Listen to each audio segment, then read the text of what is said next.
would like to call to order the regularly scheduled Village Council meeting for the Village of Beverly Hills for Tuesday, October 21st, 2025. Ms. Brown, would you please call the roll? Ms. Kescometti? Here. Mr. Mercer? Here. Mr. O'Gorman? Here. Mr. Abboud? Here. Mr. Drummond? Here. Mr. George? Here. Mr. Driscoll? Here. We have a quorum. All right, thank you. With that, would you join me in the Pledge of Allegiance? I pledge allegiance to the flag of the United States of America and to the republic for which it stands, one nation, under God, indivisible, with liberty and justice for all. All right, thank you. Are there any amendments to the agenda or a motion to approve the agenda? Mr. George, at this time, I'd like to move to approve the agenda as published. Support. All right, all those in favor? Aye. Opposed? All right, we have an agenda. Are there any community announcements this evening? Yes. All right. Hello, Mr. White. Step up, sir. Give us your name, street, and... Michael White, Vernon Drive. I noticed that the parking lot north of Market Fresh is now open. I believe they got a new retaining basin, which is exciting news for those of us who know what they are. The businesses struggled this summer, and they could probably use your business. They sell leashes for that third dog, and beer and coffee and Pilates. The other thing I wanted to mention is that Councilman O'Gorman ran the Free Press Marathon. He only ran the half. My daughter zoomed in on the medal, but I was impressed that he got two of his daughters to run with him. Congratulations. Thank you. Thank you. Any other community announcements? All right, on to public comments. Anyone in the audience online? Yes, sir. Need your name and your street. Yeah, my name is John Clark. I'm at 31265 Sleepy Hollow. I'm a lifelong resident of the village. I live in the house that my parents bought in 1962. I'm 20-year president of our HOA, and I'm a municipal attorney with the law firm of Gianmarco Mullins in Troy. We have a wide array of clients, including to the north here, Bloomfield Township. And I also serve on the Southfield Township Board of Trustees. The people who elected you, many of also elected me. Most of this information should have been known to the committee. I've had a couple of informal meetings with the village manager, actually through an introduction I had through Tom Trice, who came to you from Bloomfield Township. I've known Mr. Ryan for a long time. In fact, we had the good fortune of replacing him in Kegel Harbor about 4 or 5 years ago. So when the bids came out a year ago, and this time we obviously responded wholeheartedly. Not only did we not get the bid, we didn't even get an interview, which I was astonished by. Quite frankly. And when I looked at the presentation that was presented at the last meeting, I wasn't here. I was actually driving back from a meeting in East Lansing. It might humbly appear to be some inconsistencies. So firm size was 1. You had Rosati at 29, Foster Swift at 101, Kelly firm at 10, and our firm at 60. Okay. Then you go to size of the municipal group.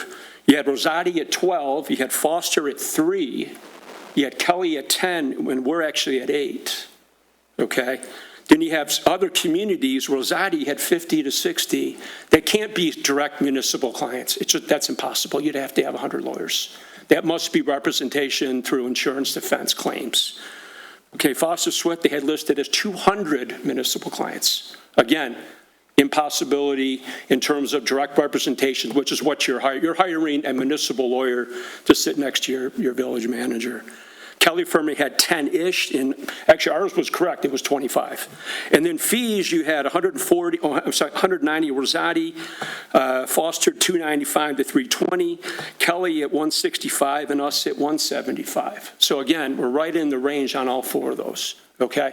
I've never actually come to public comment. I'm usually sitting on this side of diocese, or I'm sitting with my fellow board members. Okay, I haven't done this 31 years. But as a resident, I think I have a different standing and say in terms of who ultimately is selected. And again, I was disappointed by the fact that we didn't get an interview. I understand that that's what happened. I think that the board should reconsider that, council should reconsider that, because I think that would be the right thing to do. Thank you. Thank you. Any other public comments?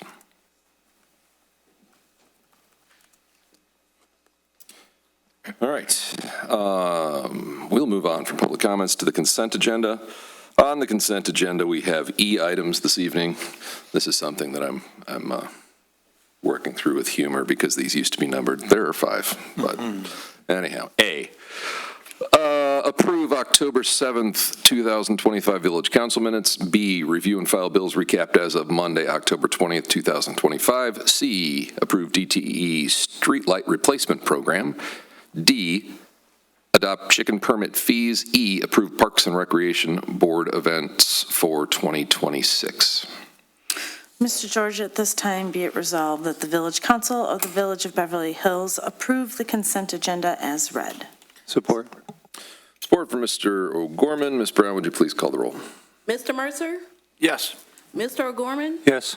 Mr. Abud? Yes. Mr. Drummond? Yes. Mr. George? Yes. Ms. Rojusco? Ms. Yes. Kescometti? Yes. Motion passed. All right, thank you. On to the business agenda. We have 7 items on the business agenda. This evening, A is award bid for public safety carport project. Mr. Ruthie. Yes, for our next 5, or A through E, business agenda items, we're going to have kind of a tag team. Director Johnston and Brad from HRC will be presenting. This first one is the bid award for the public safety carport project. Again, this was a budgeted item this year. A few months ago, we approved the design engineering work to install carport and canopies over at the Department of Public Safety.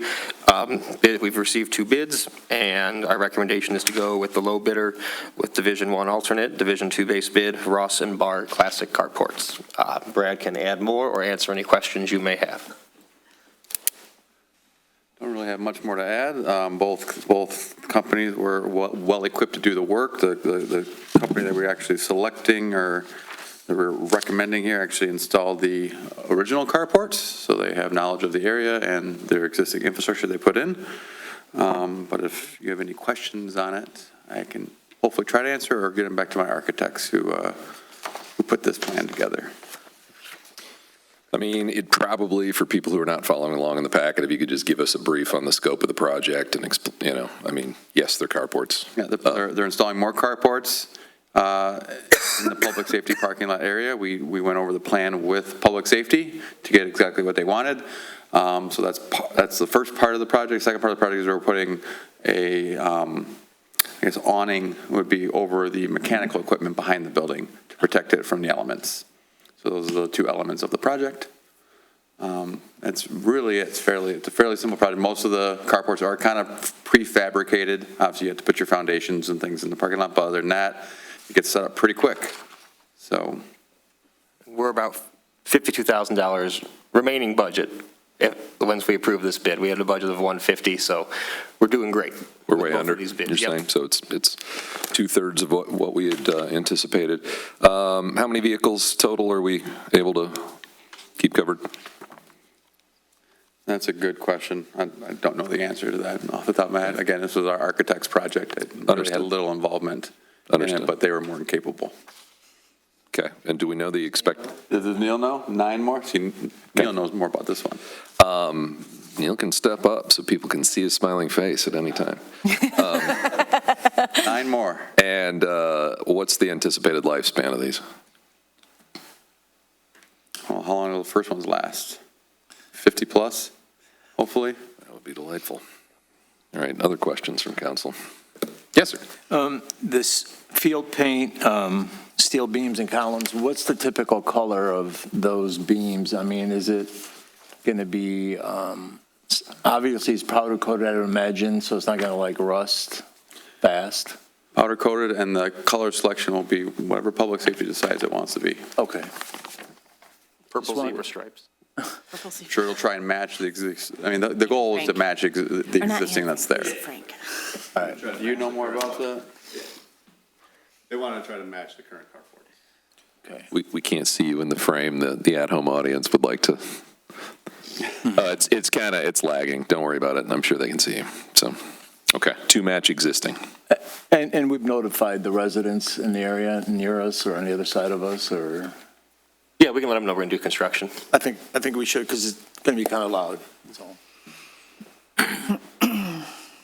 All right, other questions, comments for HRC or Public Works? If not, Mr. Abud, do you have a resolution? Yes, sir. Let's see. Be it resolved, the Beverly Hills Village Council hereby awards the bid Division 1 alternate and Division 2 base for the public safety carport project to Ross and Barr in the amount of $88,000 with 10% contingency for total not to exceed the amount of $96,800. Funds are available in account number 205-900-975.05. That's the, Support. Support for Mrs. Rajewsko. Mrs. Brown, would you please call the roll? Mr. O'Gorman? yes. Mr. Abud? Yes. Mr. Drummond? Yes. Mr. George? Yes. Ms. Rajewsko? Yes. Ms. Cascometti? Yes. Mr. Mercer? Yes. Motion passed. All right, thank you. On to number B on the business agenda, approve grant agreement with Eagle for the Arity Dam feasibility study. Mr. Rothy. Yes, the next two items, items B and C, are related, so I'll speak to both of them kind of concurrently right now. The village received a $180,000 grant to conduct a study on the Arity Dam, which Mr. Shepler will be able to provide much better details of what that entails. But the grant program was Eagle's Dam Risk Reduction Grant Program. This was an application that was made a few months ago. I believe at the last council meeting, in my manager report, I announced we had gotten this grant. Since then, we've gotten the grant agreement from Eagle, which we have to approve in order to proceed with the project. It's a reimbursable grant, so we front the money, and then we seek reimbursement through Eagle.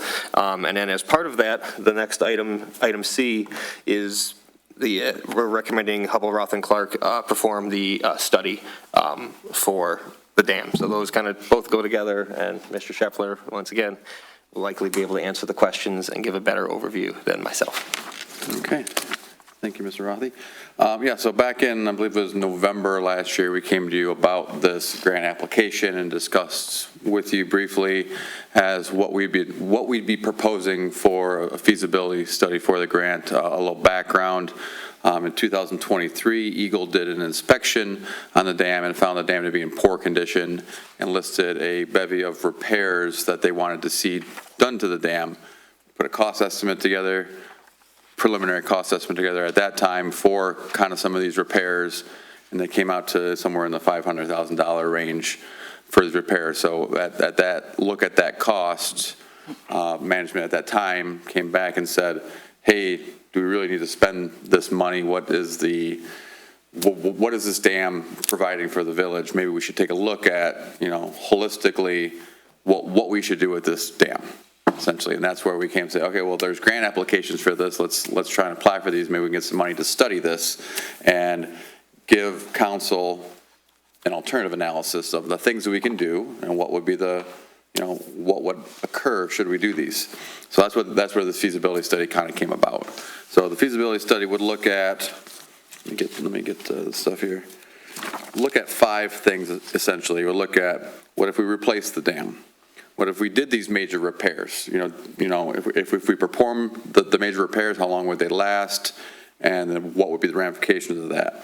What if we just did some maintenance and kind of monitored it? Maybe didn't do all the repairs, but kind of, I don't want to say Band-Aid it together, but keep it going, I guess, for a little bit longer. What if we just did nothing and just prepared for its failure? And then lastly, what if we remove the dam? So those are the kind of 5 major aspects we're going to look at as part of this feasibility study. There's going to be no conclusions that come out of this feasibility study. It's more just to provide you information, to get public engagement, so that you guys can make an educated decision moving forward. So that's really what the feasibility study is for. A lot of the work is to kind of predict what would happen if the dam was removed, because obviously if we replaced it or if we did the major repairs, everything would be kind of status quo for a while. So there's not, besides doing cost estimates and things like that, there's not too much work involved, but a large portion of the work would be, okay, what would it look like if it was removed? So that's going to be a large chunk of the feasibility study. Not less important than other parts, but just more work, essentially. When you say what would it look like, what do you mean? What's the deliverable, I guess? It's going to be a report. Okay.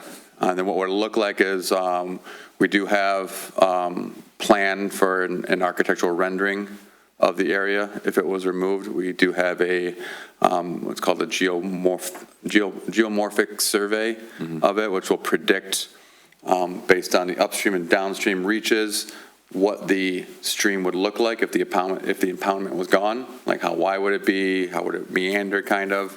Again, it's just an estimate. Water will find its natural course if it was removed, exactly where it would go. But it's just to provide, a glimpse of what it may look like, what advantages it might have, and again, just how much land would be available. We'd also do property surveys, boundary surveys of the area to show just what's affected by what. We do sediment removal, sediment transports. Because obviously if you remove a dam, all the sediment that's there is going to move down. How do you handle that? What are the impacts of that downstream? There's a lot of things that are involved with that. So that's why I said a lot of the work will be, because people are going to want answers, right? It's not just, yeah, let's just get rid of it and not worry about what's going to happen or what's going to be the ramifications of it. There are other things that can happen because of dam removal. So we want to make sure we weigh everything. We give you all the information that you would ever need, hopefully, to make a decision on how to move forward with it. And that's the goal of this feasibility study. All right. Yes, Ms. Gascombetti. Thank you, Mr. George. Couple questions, Mr. Shepler. So I see in the list of the tasks, you've got sediment removal volume estimates and sediment transport analysis. When you're looking at the volume to be removed of what's currently behind the dam, are you doing any analysis, like characterization, right? And then a proposal for disposal costs? So we will take sediment samples to figure out what's in there. We do have some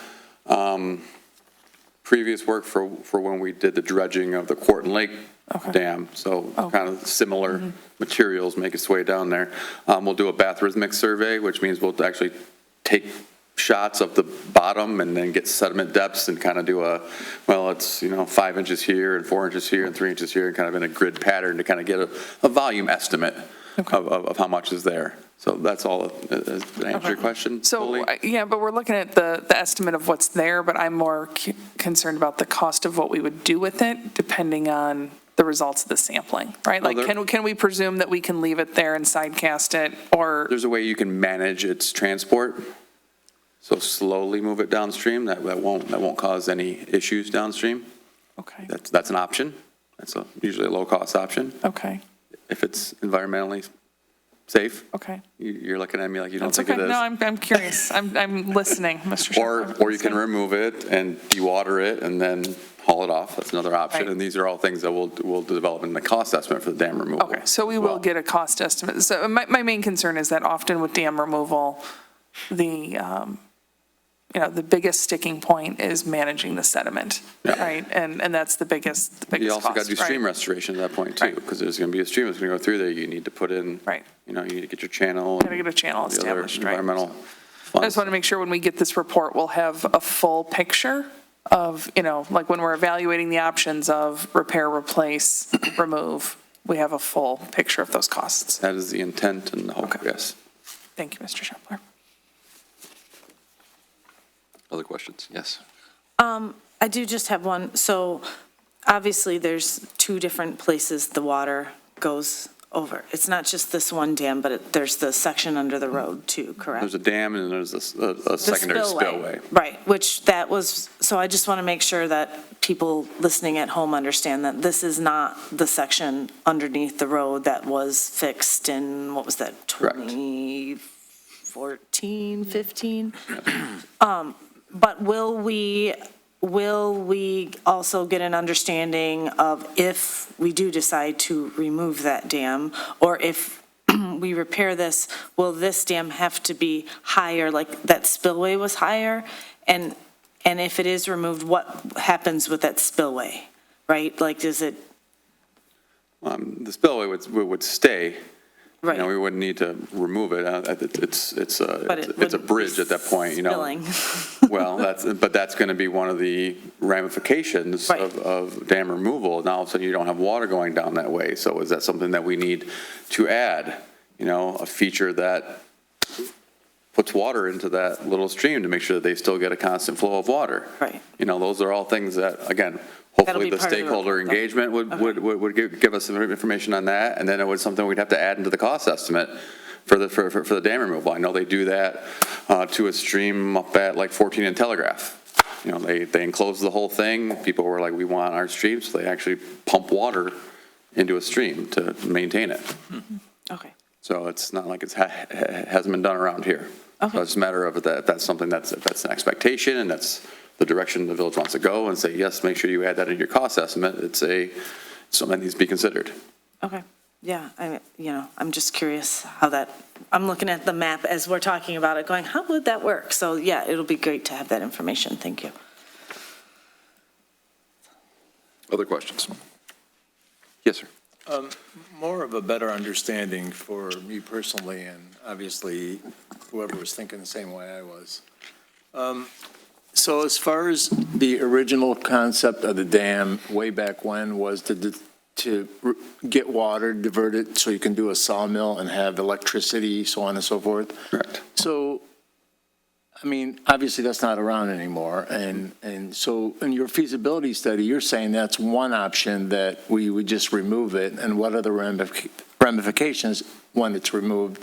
And this would be the cost of what it would cost to remove, so on and so forth. Is that what I'm understanding is happening here? Yeah, so there's definitely a cost for removing a dam, and there's, I don't want to say ramifications sounds bad, but there's going to be, stuff that happens to the natural stream that was there, once the dam's removed. Well, it was natural at one time. It was natural at one until the time. dam came and was So we want diverted. to, the goal of dam removal, and that's a big push by Eagle, is to remove some of these dams, because they want things to come back to their natural state, right? And that's what this, but obviously it's been 100+ years since it was built, so things downstream and upstream aren't the same as it was then. Right. So how is this, we need to try and predict based on this geomorphic assessment I was telling you about, how this stream would kind of come through, and then how do we handle all the ancillary things that have developed because this impoundment was created.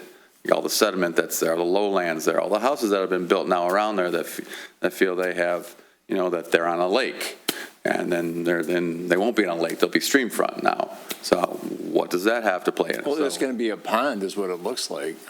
It'll be a stream. It'll go back to being a stream. They just removed one up in Davisburg, I believe, right by Springfield Oaks Golf Course. You want to look at something that's similar, and it's now lowlands with fields. Obviously, who's responsible for maintaining it? All these questions are going to come out of this. Right. And that's why there's a lot of stakeholder engagement. That's why there's a lot of just time to prepare this report. So I'm glad you mentioned stakeholder engagement. You have community engagement running from Q1 26 to Q2 27. So is there some context you can provide, or some, understanding of what that looks like? Well, the goals we're going to do, we would like to maybe like a kickoff, what we're trying to propose, and just get some straight feedback off the start, right? And then once we get some more data, have a more, organized informational kind of workshop, and then here's the results, kind of, so maybe like a 3-tiered type thing. So, but again, it's going to take a while for us to get a lot of that information, so we'd hope one winter of 2026, maybe something end of summer 2026, and then into the spring of 2027 for a final. So that's why it extends so far. All right. And we want to make sure everyone knows about, everyone knows that we're doing this. Obviously, it's presented at the council meeting, but that doesn't necessarily get to everyone.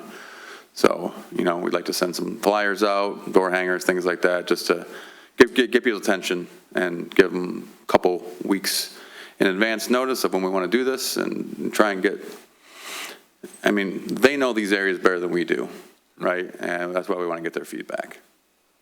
All right. Other questions, comments? Yes, sir. One more thing, speaking of the impact, there's a line item here where it indicated environmental impact assessment. Is that based on each scenario, what it would do? And then you've got a time frame and when you're going to do that? Or what are you basing that on? Mainly the environmental impact analysis will be because of dam removal. Okay. You know, what are the impacts to the environment is that going to cause? Because there are. I mean, things have been in that state now for 100+ years. So you change that, you know. Or you don't disturb it, so. Or you do the, you know, some of the other options that don't do anything. Diversion of the water. Mr. George? Yes. One more question on that, Mr. Schepler. So on the environmental impact analysis, do you only have to do that in the event of removal? Do you do an analysis of environmental impact of leaving the dam? I don't think we planned on it. If it's something that you want to add, we probably could, but I mean.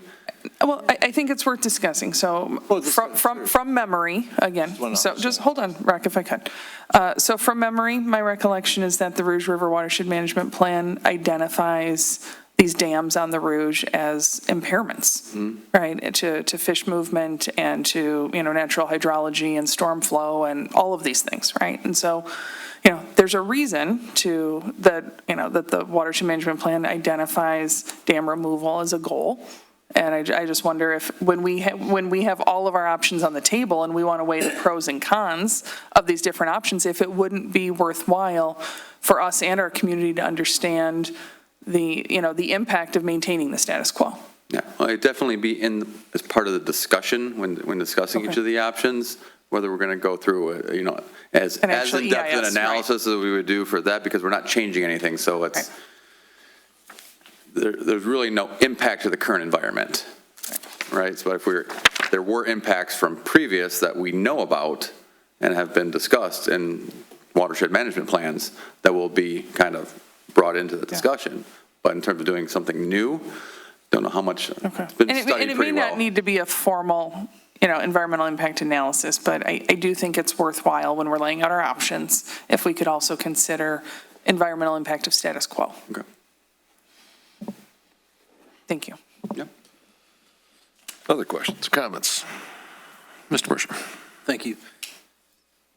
Mr. Scheffler, Scheffler, if you could,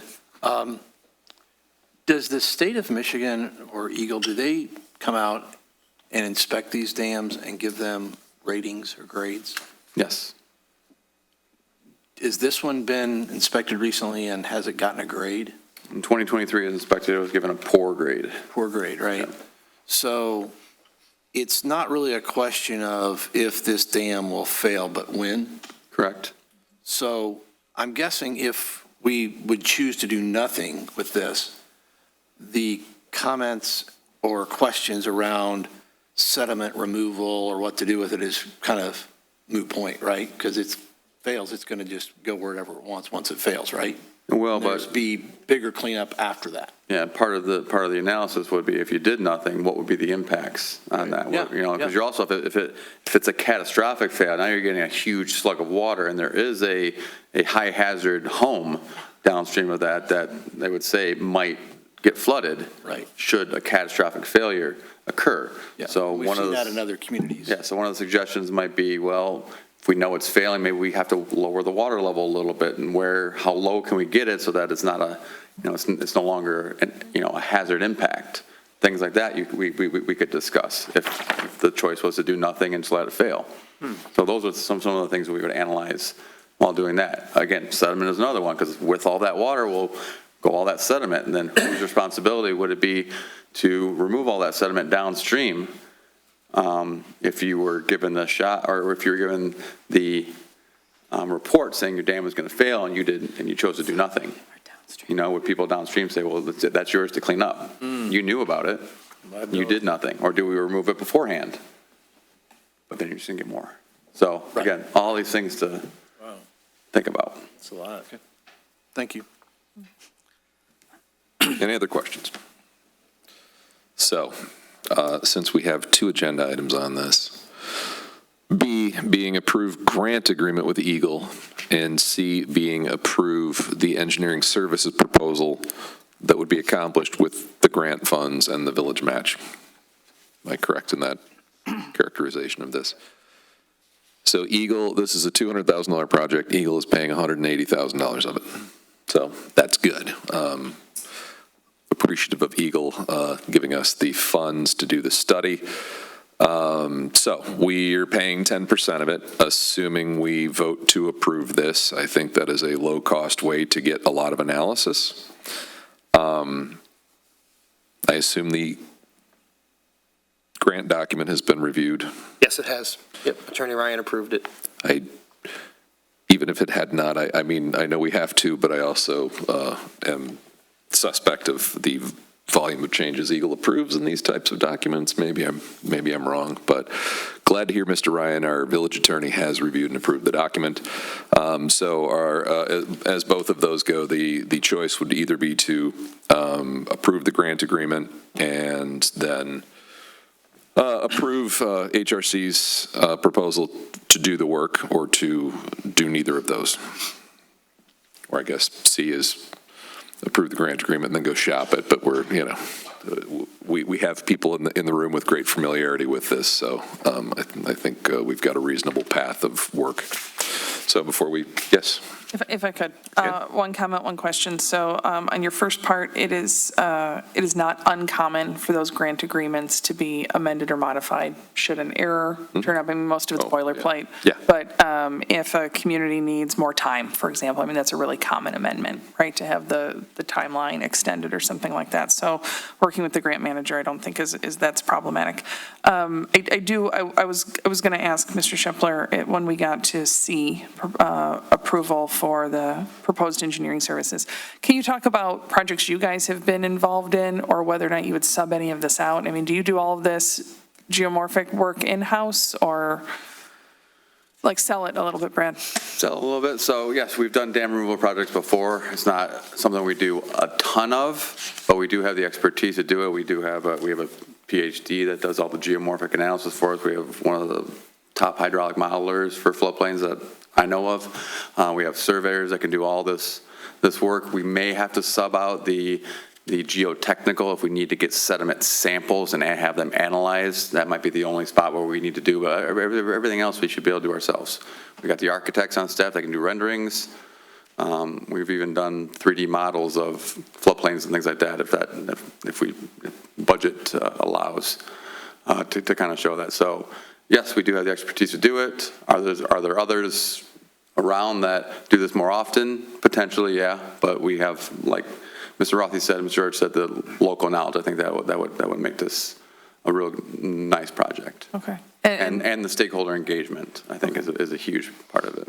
And in terms of proposed floodplain restoration and that sort of work, is it that We've done many stream restoration projects, yes. Okay. Yeah. All right, thank you. Any other questions, comments?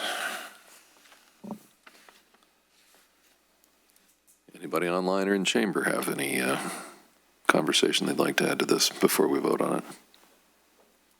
So this is, as Mrs. Cascametti was saying, an old dam that was designed to run a mill pond, and so it is an unnatural impoundment. We have to do something with it because the dam will eventually fail or the pond will fill up with organic matter. I would like to make sure that we're discussing somehow the complicating factor of the fact that much of the land under the water is owned by the houses on Evergreen. So as long as we can make sure that that is a component of your analysis, because we have to deal with that. Yep. There's an issue of spending a bunch of public money on private land that is a challenge. So as long as we're building that in. So this is a thing that will solve itself in one way or another eventually if we ignore it, but the way that plays out, we'd like to probably have more control over. So this is how we get some analysis on what that looks like. Yes. Can I make one more comment, Mr. George? While we're giving Mr. Shepler notes on things that we would like in the report, and feel free to tell me this is outside of the scope, that this is another comment, but if we elect repair, or Band-Aid, right, but some sort of, maintaining the existing dam, one thing we hear often from residents is, just the unsightliness of Riverside Pond with the lily pads and whatnot. And I know Director Johnston had looked into options there. Is that too far outside of the scope of the do-nothing option for, what does managing that impoundment look like in the future? That really has nothing to do with the dam. It has to do with the impoundment. Has to do with Managing impoundment, right. like you said. Right, but and maybe this is not a task for HRC, but maybe this is a task for our team. But I think when we have all these options on the table in front of us, and we're considering the cost of maintaining the dam, right? So we say, okay, well, it'll cost $500,000 to repair it, but then we have a community expectation of what Riverside Pond and Riverside Park are supposed to look like, and nobody seems entirely satisfied with how it has looked in the last, call it decade, right? And so I don't know that that's a thing we can quantify, but it might be worth maybe summarizing some of the work that was done to figure out options for dredge, maintain water levels, manage aquatic nuisance or whatever. But that's a real cost, right? Because that's, there is an expectation there that if we leave the dam, we will do something to improve the impoundment, and I don't want that to be overlooked. So fair, Mr. Shepard, that's not feasibility on the dam, but maybe that's for us to try to quantify in some way. But one of the options you did mention dredging, so we would get a cost if we did have to. It's the removal of the sediment if we remove the dam. Correct, but the cost of removal of the We can sediment. give you estimates on dredging, yes. That's- Neil's are actually Thank you. done a lot of that already, so that's not a hard one. Okay. Thank you, Neil. And I don't know if there's many other council members I know that would use manage aquatic nuisance, so you guys are pretty lucky. I have a specialized vocabulary. Yeah. Okay, any other questions, comments? If not, do we have two resolutions? I do, Mr. George. Please be it resolved that the Beverly Hills Village Council approve the Dam Risk Reduction Grant Program Agreement with the Michigan Department of Environment, Great Lakes and Energy, and authorizes Neil Johnston to sign the agreement. Support. Support from Mrs. Rajewsko. Ms. Brown, would you please call the roll? Mr. Booth? Yes. Mr. Drummond? Yes. Mr. George? Yes. Ms. Rajewsko? Yes. Ms. Cascometti? Yes. Mr. Mercer? Yes. Mr. O'Gorman? Yes. Motion passed. All right, thank you. And, I do. yes. I do. Super. And not to be, I don't know, weird about it, but I do just want to make one comment on the previous grant.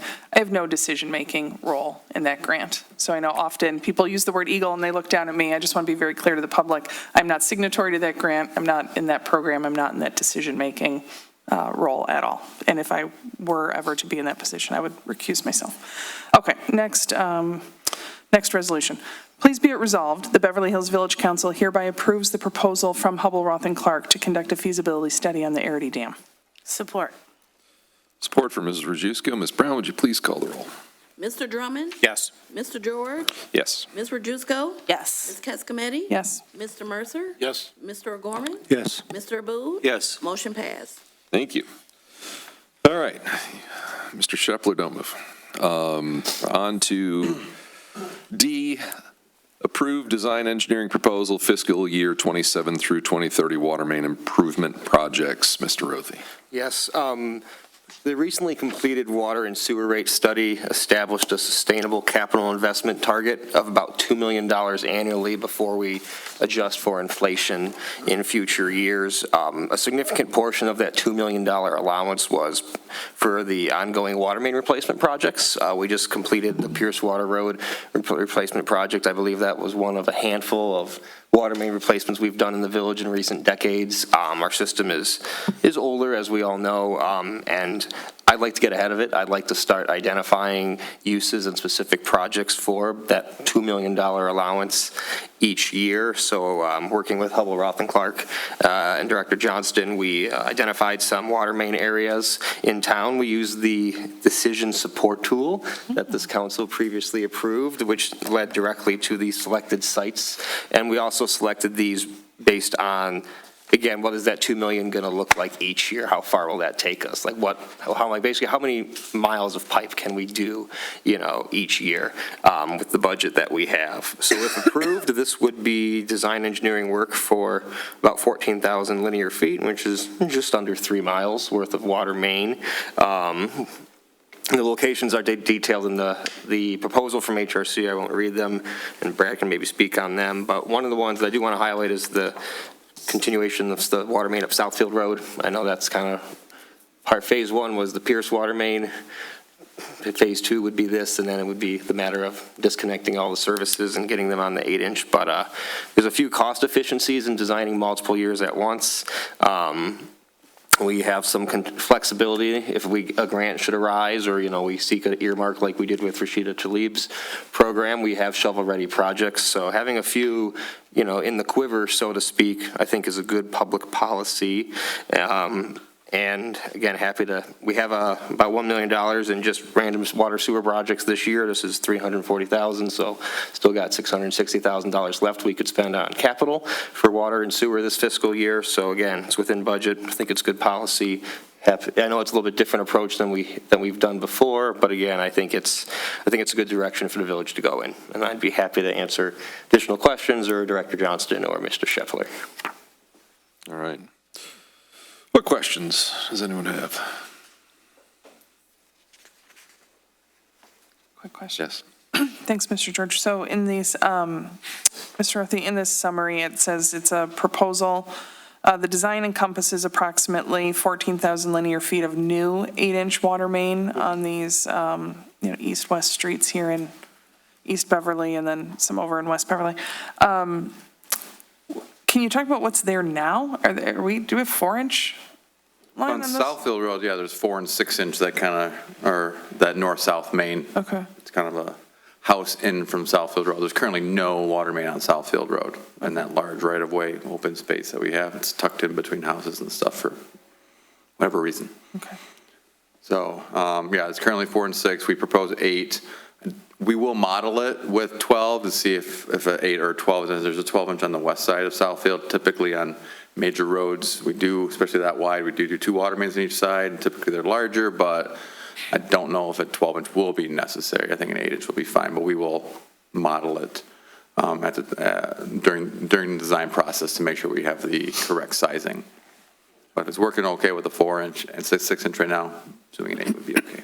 The hydrants are on the 4 and 6? The hydrants are on the 8, so the hydrants are on all the east-west mains currently. Sorry, guys. Uh-oh. I don't know what makes that happen. Yeah, but you would need to loop those in. Right now, they're looped in with a 4 and a 6-inch. We want to loop them all with an 8. Okay. Okay, I think that makes sense to me. Thank you. So can you explain how the decision support tool came to this conclusion? So for this, we use the water main kind of scoring system. Mm-hmm. Pretty much, we didn't do, because we're not doing a full reconstruct of any of these streets. Pavement and sewer and stuff like that really wasn't as big a proponent. So we really strictly stuck to the water main scoring matrix. We also kind of swayed a little bit because, again, in my description here, we have probably a little bit of construction fatigue over east of Southfield after doing the Pierce water main, after doing a lot of the paving that we've had, after doing the Safe Routes projects. So are there water mains on east of Southfield that are as old as the water mains west of Southfield and north of Beverly? Yes. We thought we'd stick in that area. So we really narrowed our focus to that area. And then we really chose the oldest water mains that are the most undersized. And that's really how the scoring matrix kind of breaks out. We looked at the ones with the highest number of breaks, which is another scoring factor. That's really how we made our decisions. Ultimately, that whole area in West Beverly there, that all needs to be replaced sooner rather than later, for sure. If you look at how the village was developed, obviously east of Southfield, north of Beverly was kind of first in that area, and then kind of West Beverly, and then actually it moves south of Beverly, east of Southfield. So if you kind of rank them in age, it's tough to do condition assessments on water mains because you can't get into them. So age, break history, size are kind of really how you determine which water main should be replaced. Are a lot of these from the 50s? And earlier. Okay. Because it just, To the best of our knowledge, the oldest plans we have are, I think we have a set from 1949 and some in the early 50s, and they make mention in some of the studies of infrastructure that was previously built. That's pretty much all we got. it's great record keeping. Well, I mean, the village wasn't a village then. No, I know, it's funny that they make mention. Everything once This the is village just- was incorporated, we have pretty Yeah. good No, records No, I get it. of. But, so to the best of our knowledge, you look in old aerials and there's houses up all through there. You can see them, you know, and it appears the water, and when we see the earliest water system maps that we have, all those water mains are there and all the other ones are being built. So, you know, you make your best educated estimate as to when these are built, so. So again, for anyone following along at home, I will continue my love fest with the Oakland County Property Gateway, because I'm on there right now, and you can look at aerial photographs going all the way back to 1940. Now, obviously, those don't tell us what's under the ground, but you can see that there were houses, and all of those streets were there in the 1940 aerial photos, and then by 1963, the entire neighborhood's built out, so follows your timeline. We don't know if in 1940 they were there, or if those people were just on wells or what, but somewhere. Yeah, so you can see from the map that there have been some sporadic replacements of some streets in there. We did just kind of pave and Cape Seal Riverside, so that's why we didn't propose anything there yet. Again, that's part of the asset management support tool. We don't want to dig someplace where we just paved, so we're going to hold off on that one. That one needs to be replaced at some point too, but that would hopefully be incorporated with a road project, or just before a road project. So that gets us a good portion of the way through that area. And where are these located when you're talking about the right-of-way? I don't know. Most of the water mains in there are between the road and the sidewalk. Okay. In the green belt. So we would be proposing hopefully like a trenchless method, like a pipe bursting, so to limit the ground disruption as much as possible. I say as much as possible, there still will be ground disruption. There's just no denying we have to tie in all the water services, so every, plus there's larger lots, like larger frontage lots, so that's why pipe bursting is a good tool for that. Also, we don't, if anyone doesn't know what pipe bursting, we use the same path that the water main is in to pull a new water main. We kind of burst the old one and pull a new one in. It's all cast iron pipe through here, so there's no worry about asbestos cement pipe through here. Large lots, meaning you don't have to dig up as often to connect your water surfaces. Say we were doing this over on Kirkshire where you have 50-foot lots. Every 25 feet, you're digging up, one on one side, one on the other side. You got to dig up. Well, when you have 100-foot lots, 100-foot plus lots, you can see now you're digging up every 50 feet. So it makes a big difference. So it'd be a good tool to use there. In our opinion, a very conceptual look without getting too into the weeds on it. Yeah. And what's the approximate, lifespan of those products installed at that time? If they were, So new pipe is 80 to 100 years. That's what their proposed useful life is. And the existing, I mean. It's the failure rate that's causing us to understand that it needs to. If you made that kind of pipe right now versus the kind of pipe that's made right now, they would probably say less than, what. So I'm assuming they would be in the 50 to 75 year range. Now these pipes have probably lasted longer than that. Yeah. So it's good that you're getting more useful life, but they're nearing the end. Yeah. For sure. Because, most of these are like I said, are cast iron. Cast iron is much more brittle than ductile iron. If we did trenchless, we'd be proposing HDPE pipe, which we've used a lot. All right. Yes. One question, Mr. George. So you do trenchless construction, you replace cast iron with HDPE, you connect the existing service line, right? The service line to the house does not get touched or replaced, right? You just tap the new line? Typically, we would put a new service line from the new main to the property line. From the property line in is the responsibility of the homeowner. Okay. And we've done our required distribution system inventory to identify potential lead lines, right? So is there any concern with, sometimes when you do these reconnections, there's like all the shaking, right? Like releases sediment in lead. these, right? So we know that we have no lead lines in these areas. We know there's no risk there, right? We will, how much do we, so we have a grant right now, so this would be a good opportunity to pilot some of these areas. Have we done any of these areas in the TMF? I believe we have, so I believe we've done, again, we've done a smattering in there just to give us a good sense of what's there, but if this is the authorized area, we'll do much more investigation there with this TMF grant that we have, just to be sure that, yeah, we're not connecting to any lead. Remind me what TMF is, something with. Technical, managerial, financial. So it's a grant that we received from Eagle. Right. To do lead service line identification. Okay. Or service line identification. Okay, To try and that's the step find, after the inventory. That was the next step, right?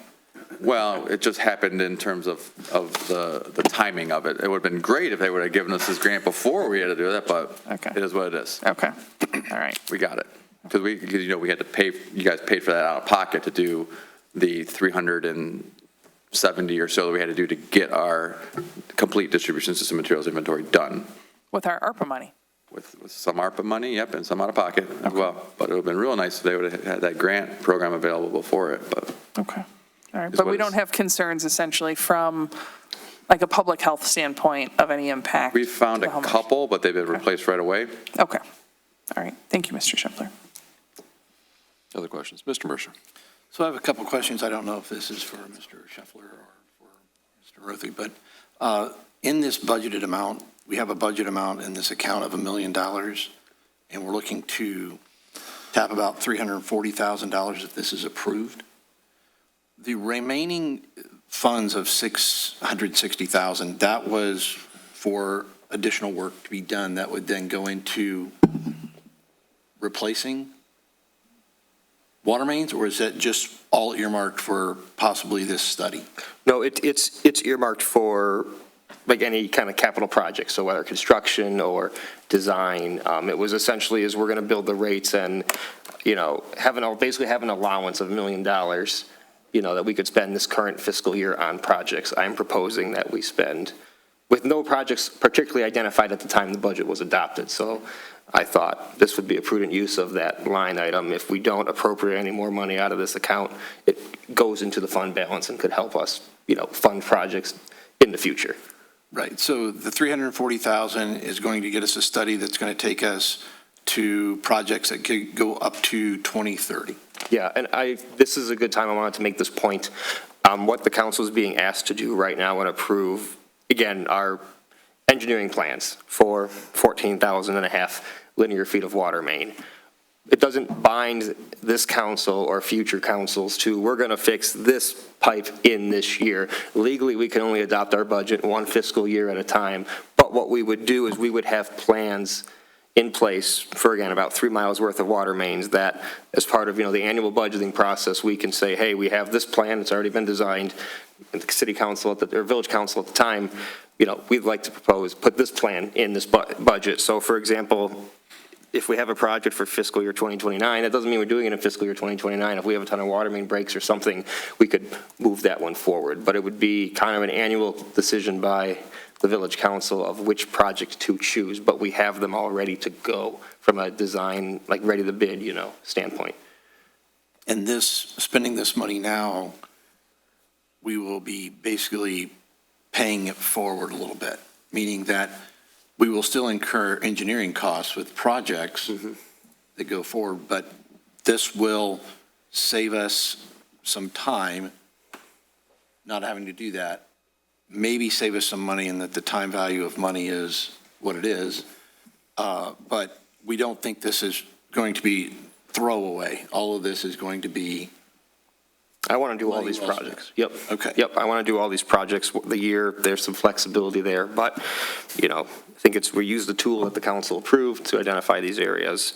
And like I say, legally, we can only budget for one fiscal year at a time. You could lump them all together and do a bond. Again, that's another policy decision from the council. So there's a lot of different options on how to tackle this. Yeah, we have what we are doing right now is that's the plan we have is $1 million or $2 million or whatever we have budgeted. So the thought is for the remaining $660,000, we're going to do some other projects for this fiscal year.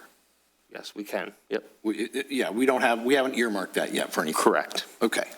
But we could. We have it in the budget, so, Yep, okay. it's there in the budget. So in this area, this is an area that could definitely use some help. It's old, it's aged. For an example, houses that are on the east side of Southfield that are in this like hodgepodge of water mains that are out there, there's a fire hydrant in the rear of a house.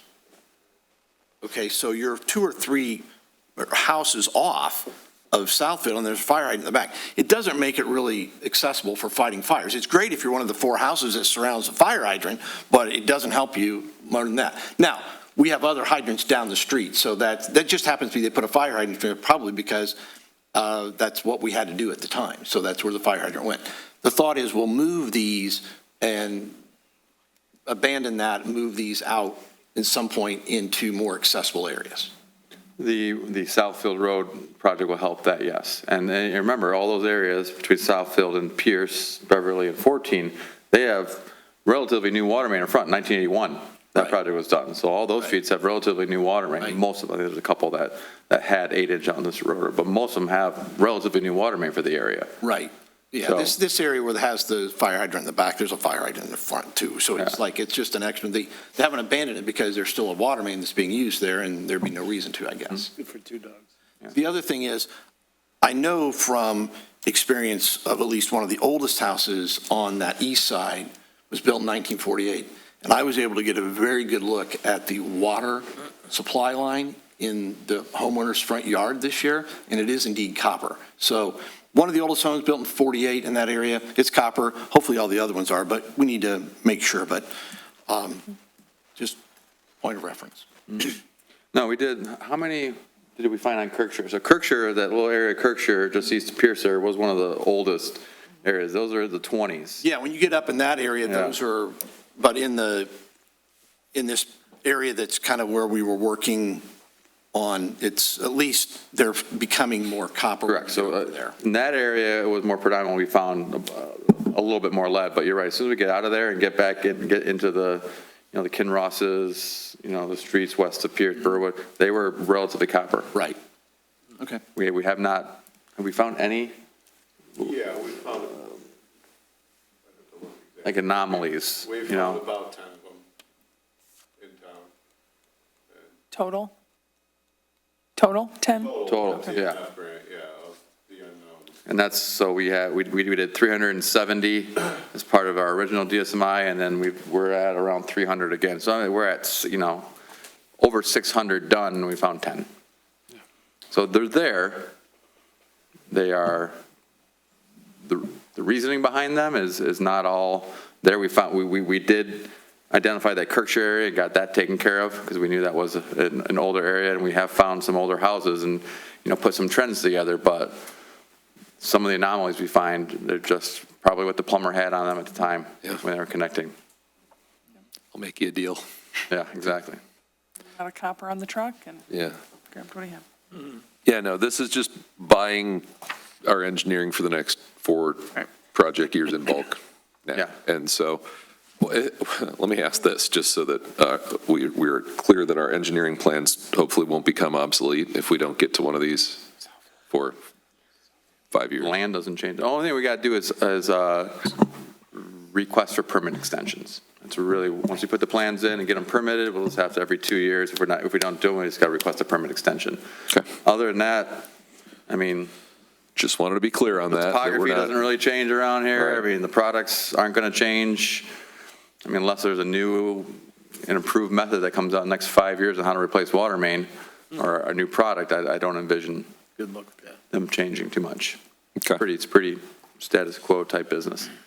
And to Mr. Rothy's point about having shovel-ready projects, this allows us, we were fortunate enough to get the $960-ish thousand that allowed us to do the east half of the looping on Pierce for the houses between Pierce and Southfield, just south of 14 Mile.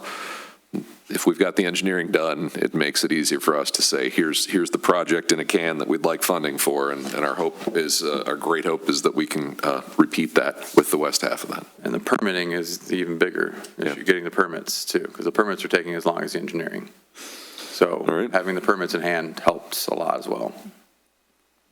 All right. Mr. George, Yes. that's actually what I was going to ask Mr. Shepler. I don't know that it was clear, but I think it's a really good point. So as part of this engineering ahead of time, all this work will be permitted? Correct. And you just have to get extensions. Get extensions. Mr. Shepler's being very polite about it, but it's a big time constraint on these projects, right, is getting that permitting. And so having that lined up is really beneficial ahead of time, I think. All right. Any other questions? Comments? Twice. I would make a resolution if we're at I would that point. appreciate that. Okay. That'd be great. Be it resolved, the Beverly Hills Village Council hereby approves the design engineering proposal from HRC for fiscal years 2027 through 2030 water main improvement projects in the amount not to exceed $340,000, authorizing the village administration to execute all necessary agreements. Funds are available in account number 592-900-973.99. Support. Support from Mr. O'Gorman. Ms. Brown, would you please call the roll?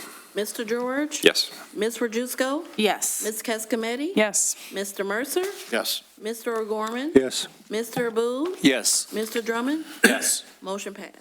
All right, thank you. All right, on to E, consider granting an extension to Hutch Paving for the 2026 road program. Mr. Ruthie. Yes, before you this evening is the potential to consider a extension request that was solicited by village administration. What it does is Hutch Paving, our selected contractor for the current fiscal year paving project, for the upcoming, still this fiscal year, 2026 road program projects, we asked them if they would hold their pricing on their items, and they have for the paving and grading, so that's the cost of the asphalt, the cost of the removal of the existing roads. These two categories alone are typically 90% of. I award the bid in this amount, typically whatever that amount is, 90% are these items that they are saying they will hold their unit pricing for. So this would allow some expedition to occur in the design and construction of this project. We would protect the village from the potential of a volatile bid market. Price of asphalt has kind of fluctuated like crazy the last few years. It's certainly something the village council does not have to do, but I thought it was a good recommendation. You know, if they said, oh, we'll hold our pricing, but we'll give us a 3% or 4% bump, you know, for the trouble. They didn't do that. They came in at 0 for those items, so I thought it was worth bringing to council for consideration. Again, if you were to grant this request today, it's still not the final decision on the matter. HRC would finish their design, which you've already approved, they're already working on it. And once the final quantities are known, we would come back to the village council for, hey, here's what the final quantities are, here's what the cost is with the unit pricing that was held. Do you wish to proceed with, a contract change order? So again, something we can do, we don't have to do. Again, because there was a 0% increase that they offered, I thought it was worth bringing to the council for full consideration and discussion. Anything to add, Mr. Shepler? Yeah, so, I mean, Hutch Paving was great this summer on the project. They were expeditious, they were flexible, they worked with us during the administration of the contract, they didn't ticky-tack us for anything extra we asked them to do. Any resident complaints, they got taken care of right away. They were great with their communication, great working with our field staff. We're adding extra work to that contract, because we're still under budget, and they're kind of working with us. They just finished Edgewood. They did, from Burwood to Kirkshire, like they fit in their schedule, and they just did from Kirkshire to 14 just this last week and knocked it out super quick. We said, listen, we don't know what the subgrade's going to be. We think it might be poor. Can you plan for all this? And they planned around everything, and it turned out not to be, which is a good cost savings to the village. And they knocked it out. You probably barely knew they were there. So they've been great to work with. That's all I got. I mean, I can, you know, I can say this, barring any unforeseen issue that comes up on the design plans, if we want to add, I can almost guarantee we'll be below our design budget if you authorize to approve Hutch here too, because we can work with them on the plans, and we don't got to go to a competitive bid. We don't got to go through the bidding process, which is a process, you know, it takes time to do. We wouldn't have to do that. So you'll save on that end as well. And I did look up, and there's historical precedent for this, right?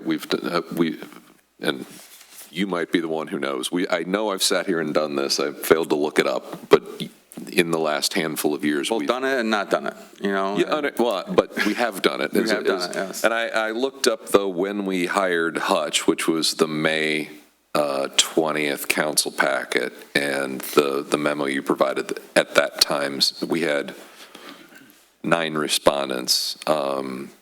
When opening the bid, the 3 lowest We're real tight. Yeah, they were, but I just read over it. The 3 lowest bidders were within 5% of each other, with Asphalt Specialists LLC being the lowest bidder. Copies of the bid tab are enclosed. Of the 3 lowest bidders, only Hutch Paving of Warren provided a complete bid package. The lowest bidder, Asphalt Specialties of Pontiac, Michigan, did not provide a proposed construction schedule and did not sign or acknowledge Addendum 1. So they've shown attention to detail. They actually wanted to show up and win our business, and then they did a good job when they did it, which we've seen people not do a good job before, and that took a lot longer to resolve, so. And a lot more money. Yeah. They worked on the 2022 paving project, 22 or 23? Yeah. The patching program. Yeah. Chose not to roll over their prices for 2023, and we're still trying to close out that project. So, again. The one on 14 Mile? No, the one on South Pierce. Okay. So they were putting in the crosswalk? The striping. Yeah, they got the striping in. Did they get it in? Yeah, It's in. It's in. I'm waiting to see the final agreement, you know, to pay them the rest of the money. We're still working on it. That's fine with me. That means there's still punch list items to do, and There's probably get it still done. restoration to grow. How about that, to establish? That's really what we're waiting for, but still, again, it's been a long time, and other contractors aren't always as good to work with. I tell you that. And when you have a contractor that's good to work with, you save on the contract administration as well. We don't spend as much time on the project. You know, we give you a budget for what we think construction administration is going to cost, and typically we got to do it on a worst case basis, right? Because we don't know what kind of contractor we're going to get. So we got to say, okay, well, we've dealt with contractors before. We know what it takes to deal with a contractor that wants us to do everything for them, wants us to lay out everything for them, wants us to do all their paperwork for them. This is not the case with Hutch. So, you know, I believe it's a good deal for the village all around. Questions, comments? Just a comment. Mr. Boog. Thank you, Mr. George. So we're extending it for another year. Any road work that's paving is going to go to Hutch. Yeah. Well, so the contract would go to Hutch. Again, every project is different, right? We can't, there's some line items we're going to have in this contract that we didn't have in the other contract. So we'll have to negotiate some prices. But we have past history, we have MDOT unit prices, things like that we can go to and say, no, this is a fair price, you should be in here. Like, for example, on Pierce Road, we all know about when we did south of Beverly, how, you know, they used to oil the road a lot when it was gravel, stuff like that. So there is potential for some, if there's some soft spots, we may have to dig out some bad soils, take them to an appropriate landfill. We didn't have that with our current project, so we'll have to negotiate a cost for cubic yard of disposal of that with this contract. That's why we left it a little open. That's why Warren was very specific in saying these are for paving and grading type items, the main items that we see in a contract, which are, again, 90% of what the cost is. Your asphalt, your station grading, your aggregate, all that stuff. That's your main project. All the little site restorations, ditching, stuff work. We need to figure out what we're going to do in front of Queen of Martyrs there with all their swath of pavements that they have. That's all going to be a little bit of negotiating stuff. And I'm just curious, have we ever extended a project such as? Yeah, no, I know we have, I just didn't look it up. I know there is historical precedent. It's been a couple of years because we haven't done too many paving, but yes, it's through paving projects, water main projects, sewer lining projects. Anytime you get a good contractor in at a good cost, it's advantageous to do things like that to a point. Yeah. I mean, you don't need to extend it 3 and 4 years, but you get a good relationship. They start knowing the village, know the village's expectations, know the residents' expectations. It's a win-win if you have a good contractor. Yes. I understand we don't have Mr. Ryan here, but Mr. Rothy, maybe you could take a stab. Can you just help me understand like the sort of legal implications, right? I mean, we have an obligation to bid work, right? I mean, we've heard this repeatedly, right? So like what is the framework that allows us to pre-select a contractor because we've had good, and I'm not, I mean, I think it sounds great. I just want to understand the framework of it. What is it that allows us to sort of pre-select a contractor based on good experience, good past experience in maintaining current rates? Sure. So best I'll do, and Brad, help me if I'm getting the process wrong, but essentially what this will do is, again, you're not, although we're asking you to vote, you're basically, by voting, you're saying, okay, we're willing to go down this road with you. We're willing to, explore an extension of your current contract. They are currently under contract with us, you awarded the bid to them, there's a contract in place. What this essentially is a scope change, is we're adding work to the contract. So, if they come back and we don't like where they landed on some of the other things, we can, because if you approve this evening and it does go south, we'll know pretty quickly on, and we can come back to you and still get good bids for next calendar year.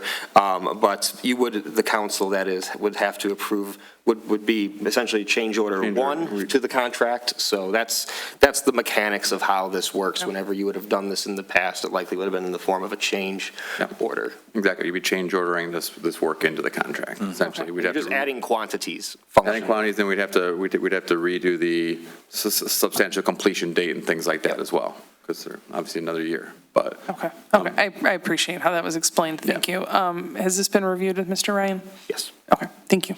And I assume without concern? Nope, they told me. Okay, thank you. All right. Yes, sir. So, one, I'm typically not very inclined to do this, okay? You just go out for a bid, see where it rolls, and go that way, right? So I understand the economies of scale, kind of, and the numbers, but just help me understand, one, if things kind of go south, we're not locked in with using this. We're not making any type of contractual obligation with Hutch Paving. We're just saying, hey, we have other work, we're going to give it to you, because they're saying they'll do it for the same price. If we find out that, you're seeing that prices they're going down for some reason, we could go out to bid. I don't think you can, if you're not. saying that you're holding it and extending it.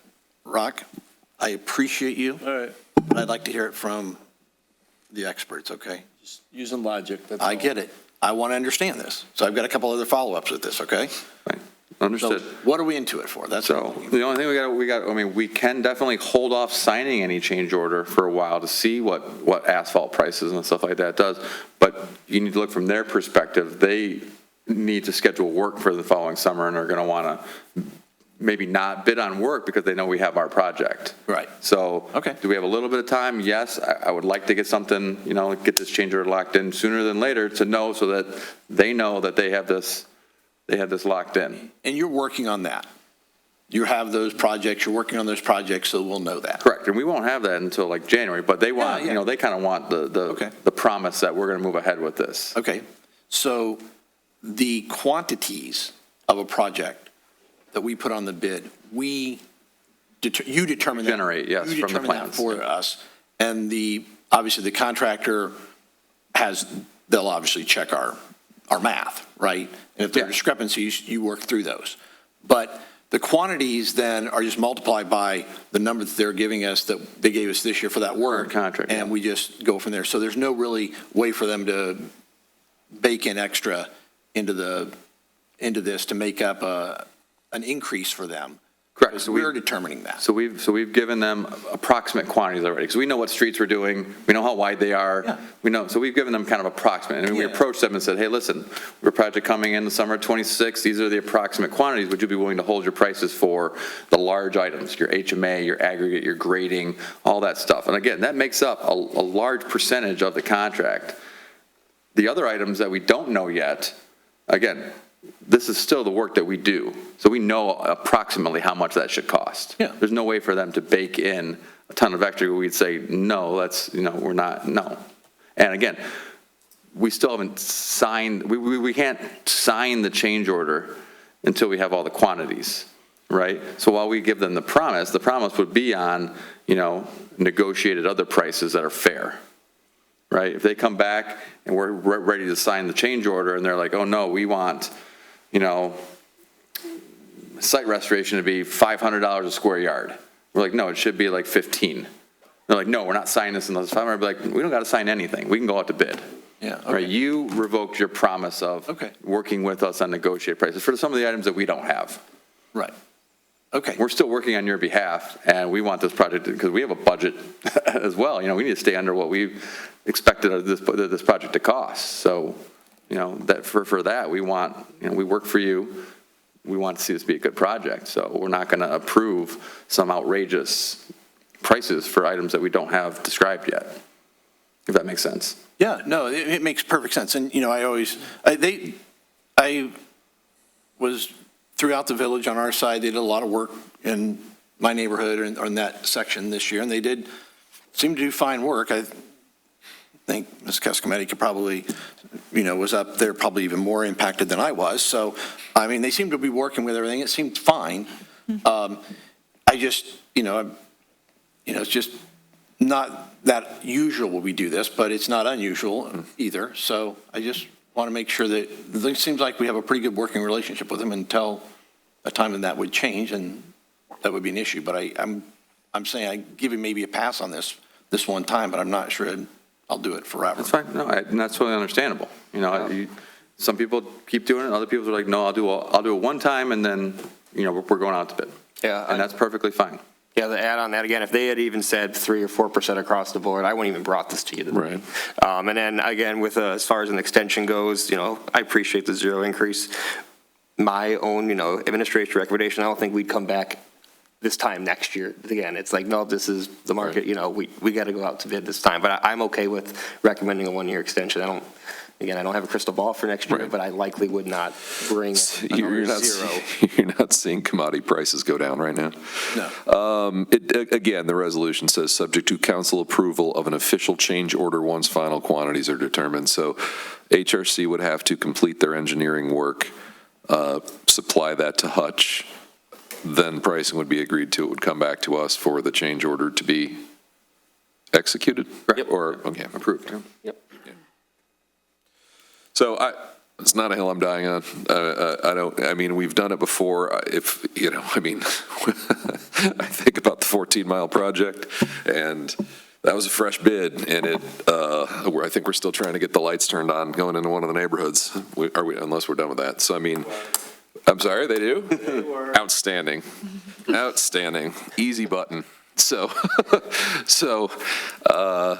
if we have a good partner who was responsive, who was the only one of the low bidders who turned in their complete homework and wants to continue to do good work for us, I'm on board with it. If the majority of council feels they want to go to bid, which would probably be spring, again, after the first of the year, we'd go to bid. And because that came to us at the beginning of May last year. So it would be, we'd revisit competitive bids in May. This project, has a timeline of, June, very beginning of June to mid-August, because it's right in front of the school, so. Right. They know that, they're comfortable with it. Again, and you have a good partner, it's sometimes makes sense, but again, whatever you wish to do. Well, and that's a good point, because if this is right in front of a school and we have a tight window and we're not bidding until Q1 and we're limiting our options because other people are going to be bid out. and full of work and not able to compete for that, so. Mr. Bood, then Mr. You Mercer. said you kind of know the scope of what some of the stuff, Mr. Roth, that you're going to be doing next year on roads, right? Yes. Yes. So what range is that? Like, what number is that, just to get an idea? What we spent this year on roads and what we're going to spend next year on roads? I don't have that proposal in front of me. I want to say it was in the low $1 million range. So it was Pierce from Beverly to 14, and then the fingers of Kirkshire and Burtwood. So I believe it was in the low $1 million range. Okay. And then, and so next year, I hadn't you're been- thinking the same thing?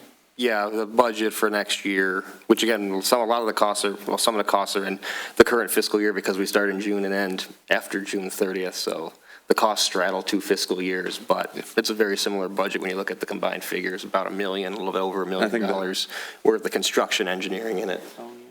We approved 1.189 million in May of '25. Thank you. Thank you, Mr. So Church. worst case scenario, they go out of business, then we just put it up for bid.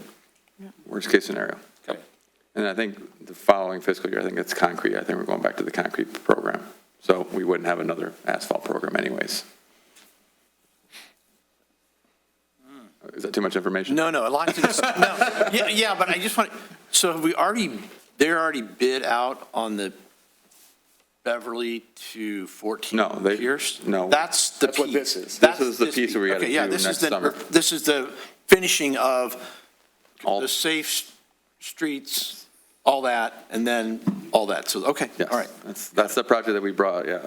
okay. Couple months ago That, for our right, design. we hadn't bid out the You just- paving of that. That was, we bid out the paving of the ones that were done up on, near the water tower and Yes. a couple other things. Yes, Okay, correct. You just approved our design services for that work. right. Yeah. All right. Other questions, comments, concerns? Happy to I'll make take a motion, or a resolution. Be it resolved, the Village Council hereby grants the requested contract extension to Hutch Paving for the 2026 road program, subject to council approval of an official change order once final quantities are determined. Support. Support from Ms. Cascometti. Ms. Brown, would you please call the roll? Ms. Rodriguez? Yes. Ms. Cascometti? Yes. Mr. Mercer? Yes. Mr. O'Gorman? Yes. Mr. Booth? Yes. Mr. Drummond? Yes. Mr. George? Yes. Motion passed. Thank you. All right. you. Appreciate it. Everybody say bye, Brad. Okay. Shopler. Yeah, you heard about the disco afterwards. Super deal. excited about mechanical units. Realizing we should have put F as A now that, yeah, so thank you. F, Mr. Othie, first reading of ordinance number 393. Yes, before you this evening is the first reading of a zoning ordinance amendment. Zoning ordinance amendments start at the Planning Commission. There's a public hearing the Planning Commission conducts, and then the Planning Commission makes a determination should this ordinance be recommended to the Village Council for adoption. In this case, that was completed. The ordinance in question would add, it wouldn't change any existing code, but rather it would add a new section of code concerning mechanical units. Mr. Ryan's not here. We don't need the attorney to do a first reading. I am happy to read this very quickly right now, and then we'll turn it over to Ms. Steck for questions, comments, and discussions. So if I may, Yes. I'm going to start. So again, section 1 of the proposed ordinance, which if adopted would be 393, would add section J to section 46-170 of the zoning ordinance, which is titled, the section is accessory building structures and uses in residential zone districts. Subsection J, which is added, reads as follows. Mechanical units, i.e. air conditioner condensers, generators, or any other noise-producing mechanical system located in the yard of a residential unit may be located as follows. 1, within a rear yard, provided that the unit is located at least 5 feet from the adjoining lot lines, and that more than 5 feet from the principal building. 2, within a side yard, which is in excess of the required side yard setback, and not more than 5 feet from the principal building. 3, the noise generated by such unit shall not exceed 70 decibels when measured from the nearest point at the property line as determined by the manufacturer's specifications. Testing or maintenance of generators shall only be permitted between the hours of 9 a.m. and 5 p.m., Monday through Friday. And Section 4, properties with existing mechanical equipment located in the side yard may be repaired or replaced in the same location. Expansion or relocation of mechanical equipment shall be subject to the provisions of this section. And the balance of the ordinance contains the boilerplate severability savings clause, effective date, so on and so forth. All right, thank you. Additional commentary? I mean, not a whole lot. This was something we discussed way back when in our joint meeting with the Planning Commission. This is actually a staff priority that was identified even at the end of last fall. This is, we had a lot of discussion at the Planning Commission level. This is substantially similar to proposed language that was done many years ago, but the Planning Commission focused their discussions on noise abatement, including, where's an appropriate location for these kinds of mechanical units. They considered vegetative screening and decibel levels. Really, the only change made following the public hearing was in regards to the decibel levels. It was originally proposed as 65. That is pretty standard in our neighboring communities, and they felt with the larger units that would be used or installed for our larger homes, 70 may be a more appropriate decibel level. And I believe Councilman O'Gorman said it's still a good hearing level. It wasn't going to cause hearing damage at 70 decibels. But we're hoping that this is going to move forward with you, but I am happy to answer any questions you may have. I guess the historical context I'll add is this is something that when we considered it was part of a bundle that included greenhouses, and we had some disagreement about the necessity of rat walls or full foundations on greenhouses. So everything didn't move forward. This is an effort in part currently. When I wanted to put my air handling unit on the side of my house, I had to go to my neighbor and ask them for permission, which causes the neighbor to have to be the bad guy to tell you, no, you can't do that. Whereas now, this causes the code to be the bad guy and removes that awkwardness between neighbors and allows people to go to the Zoning Board of Appeals for relief if they feel this is, the code as written does not accommodate their needs. I guess is a fair way to say that. So, yeah, that's it. Yes, Ms. Cascomedy. Thank you, Mr. George. A couple questions, if I could, Ms. Stick. Sure. So it says mechanical units, i.e. air conditioner, condensers, generators, et cetera, other noise-producing mechanical systems. Are we intending this to apply only to permanently installed generators or also to portable generators? This is permanently installed mechanical equipment. Okay. Why would this not apply to a portable generator? This was going back, let's go back in the Wayback Machine. This was something that was discussed. I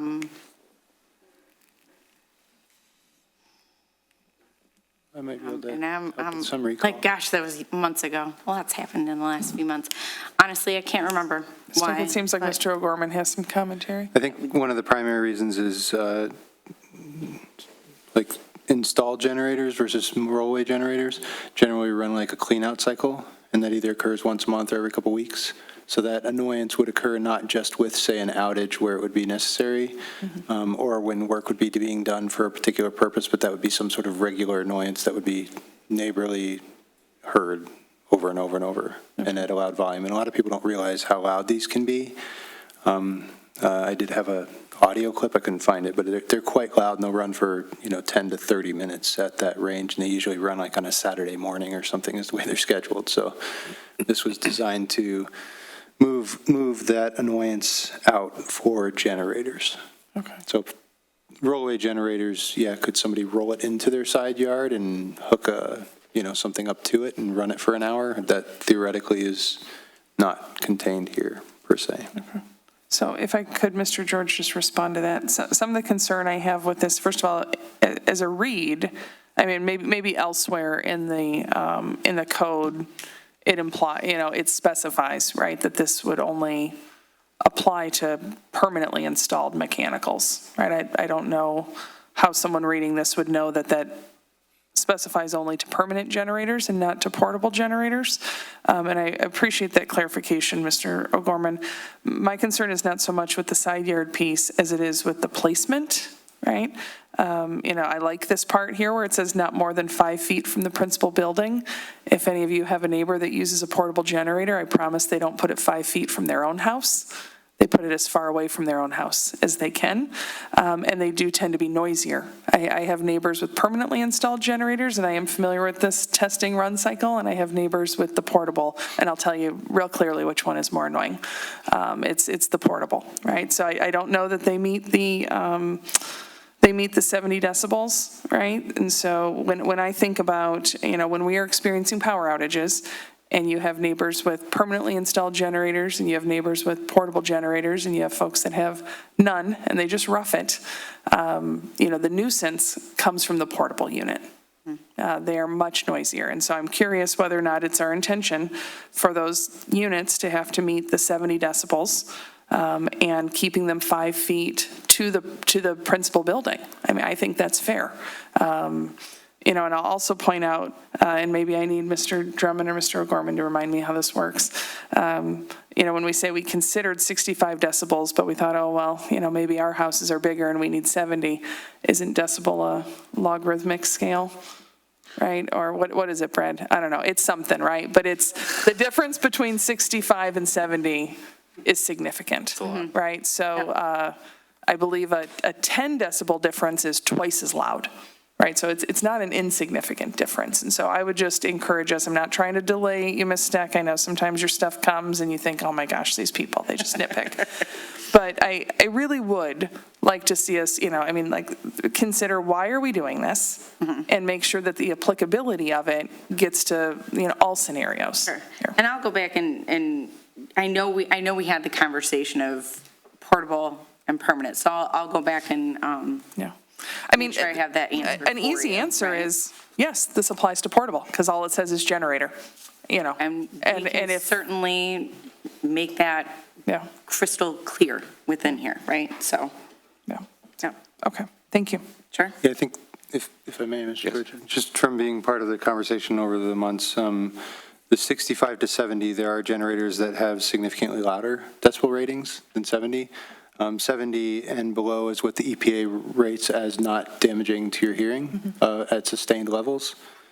So given that 65 to 70 and looking at the generators that are in the 10 to 12 kilowatt range, even with the noise suppression on them, can exceed the 70. And there is some question as to, with walls and other things that can be used, can you actually keep that at 70 at the property line or whatever the requirement is? So I think that was one. I think the other focus primarily by the Planning Commission was around things that were sustainable noises. So like things like a generator that's fixed and does the clean out cycle, and air conditioner that runs, standardly nonstop. I think less attention was paid to if you have an outage, that's a bit of a encumbrance for everybody. And so I don't think that was the priority here. It was more the priority was in a normal operating day, right, where you don't have an outage. Should we allow these things to operate in a way that can be disruptive to the peace of the community? So I think that was more the focus. But I agree. I think one thing we should be considering, though, is when you have a rollaway generator, there's very little control on the exhaust and emissions of those compared to a stationary generator, which is actually designed for proper exhausting. So if you have somebody who has to put it within 5 feet of their house and it's a rollaway, are they orienting it the right way? Do they have their windows open? There are several horrible incidents every year with rollaway generators that are lethal because of the fumes. So I think it's just something to consider. It's a lot of, could be like if I had a rollaway, yeah, I'd pull it as far away from any housing, building as possible, because it's like running a lawnmower. There's not really a lot of good, clean emissions that come off those things. Just a consideration, but it is a good I question think about that's should it fair. apply to both? I think that's fair, the health impact, right? I mean, a lot of folks that are running those have their windows closed because they're, running fan, whatever. But I wondered, so if this is not intended to address that situation, do other parts of the code address the nuisance associated with that? It would be under the same, I'd have to look up the code section itself, but, we do have nuisance noises, right? So it would be regulated under that. I would comment that the village's ability to police generators in people's properties during outages is very limited. And again, I think the intention here is largely to ensure that as people are installing permanent electrical equipment, it's placed and ordered in a way that, lets everybody be a good neighbor. I think it's a valid point, but just my first take on this, and I've worked in communities that have had similar language, the concern is typically, I don't want my neighbor putting something that I have to look at and see that's 2 feet from my house. We had 30-foot lots in Grosse Pointe Park, and we had a situation very much like that, and there's about 5 feet of space, but. Yeah. Yes, sir. My memory on this, the main focus was really the condenser units. And specifically when you got the much smaller side yard setbacks and they're just bouncing off the brick homes, and that was really what this was all focused on many years ago when it was bundled with the accessory structures. Thank you. Yeah, this, because you'd get, I get it. You can have a patio and then a bedroom window, and people don't want to put the condenser under their bedroom window or on their patio, and so they go stick it around the side of the house, which might be someone else's. We had people come in and comment on the fact that I have to look at it, and my neighbor's coming over and asking me for permission to put it there. Why do we not have code that specifies where this needs to go? So the portable generators are a challenge. I get that, and I would love for someone to come up with a quiet one, because I think. Called solar panels. They're silent. Yeah, no, I get that. They're coming. So if there's changes people would like to see or to have explained or contemplated, yes, go ahead. I'll get to that. Yeah, I wanted to kind of echo what Mr. Drummond had said. I was remembering back to the original conversation of this. I was sitting through a lot of those meetings at the time. And there was a lot of concern, especially with people on smaller lots, with the side yard and the condenser units. I have wonderful neighbors, but they had a very large condenser unit that is run constantly because of the size of their house and the heat of their house. And I can tell you that I was so happy when they got a new one that was quieter. And honestly, 5 decibels when it is running constantly outside of your house is a huge difference. And so I'm not sure how I feel about changing it to 70 decibels because there's also a muffler unit that you can have put on your condenser that brings the sound down if it's large and too loud. And I think that if you are putting a unit in someone's side yard because you have a large house and you don't want to hear it, if it makes too much noise, it is an easy enough fix to have one of those muffler units put on that takes the pressure off of the neighbor and puts it on the homeowner that doesn't, want to have it. Essentially, it keeps them from putting the problem onto their neighbor. So I personally think that I would be more amenable to keeping it at 65 and reminding people that back in the day, it was like $50-$60 for the part to add on the install that brings the sound way down. I think that is being a better neighbor than allowing more noise. And then, was there any conversation about side yard screening? Because I know originally that was a big conversation around these units in the side yard, and was there screening involved? And I'm just curious what the conversation around that was. Yes, there was quite a bit of discussion actually on the screening. And most of the drafts actually contain some level of screening. We had talked about having just vegetative screening. That kind of moved up to evergreen screening that had to be at least, a foot higher, mature at planting. We talked about, I think there was a brief conversation about fencing, but there was like a 4-letter word. They didn't want to say fences anymore. But we talked about the screening, and ultimately they said they didn't want to do any level of screening. And kind of the idea that they had was like, all right, so what if someone's yard is, their aesthetic is to have a relatively open yard without a lot of landscaping. Yeah. They thought it would look odd to have, their generator off here and or AC unit out there and, a row of boxwoods that isn't featured anywhere else on their property. And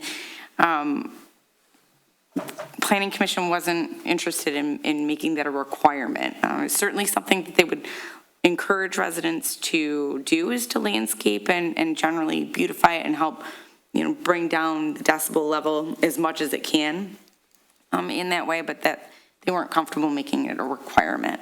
And they did, they had a similar thought process, right, in terms of the 65 or 70 decibels. And they talked about the mufflers.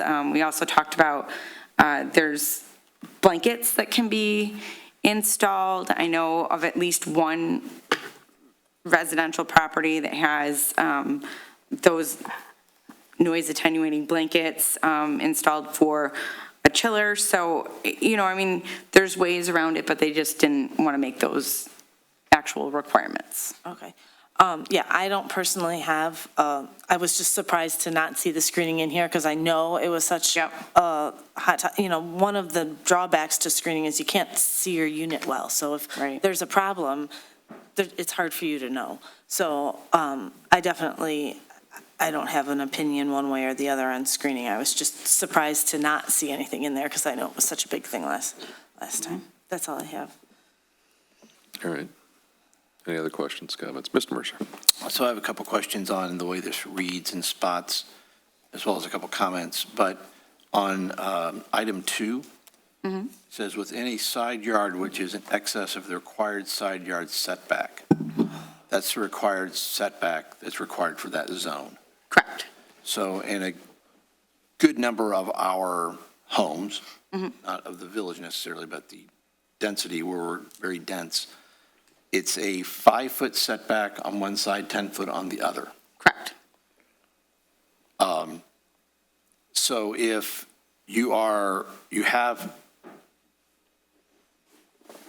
11 feet? You cannot project into the setback at all. Not project into the 10 yes. foot or 5-foot setback. Correct. If you're in that. So if you have 8 feet, might be able to do it. Might be. Depending on which side, yes. What you're doing. Okay. Yeah, depending on which side. I mean, you might be able to pick. It might have more. So they just, whatever. Okay, so we're going to allow them in side yards. And this would be for an air handling unit, AC condenser, or a generator. Correct.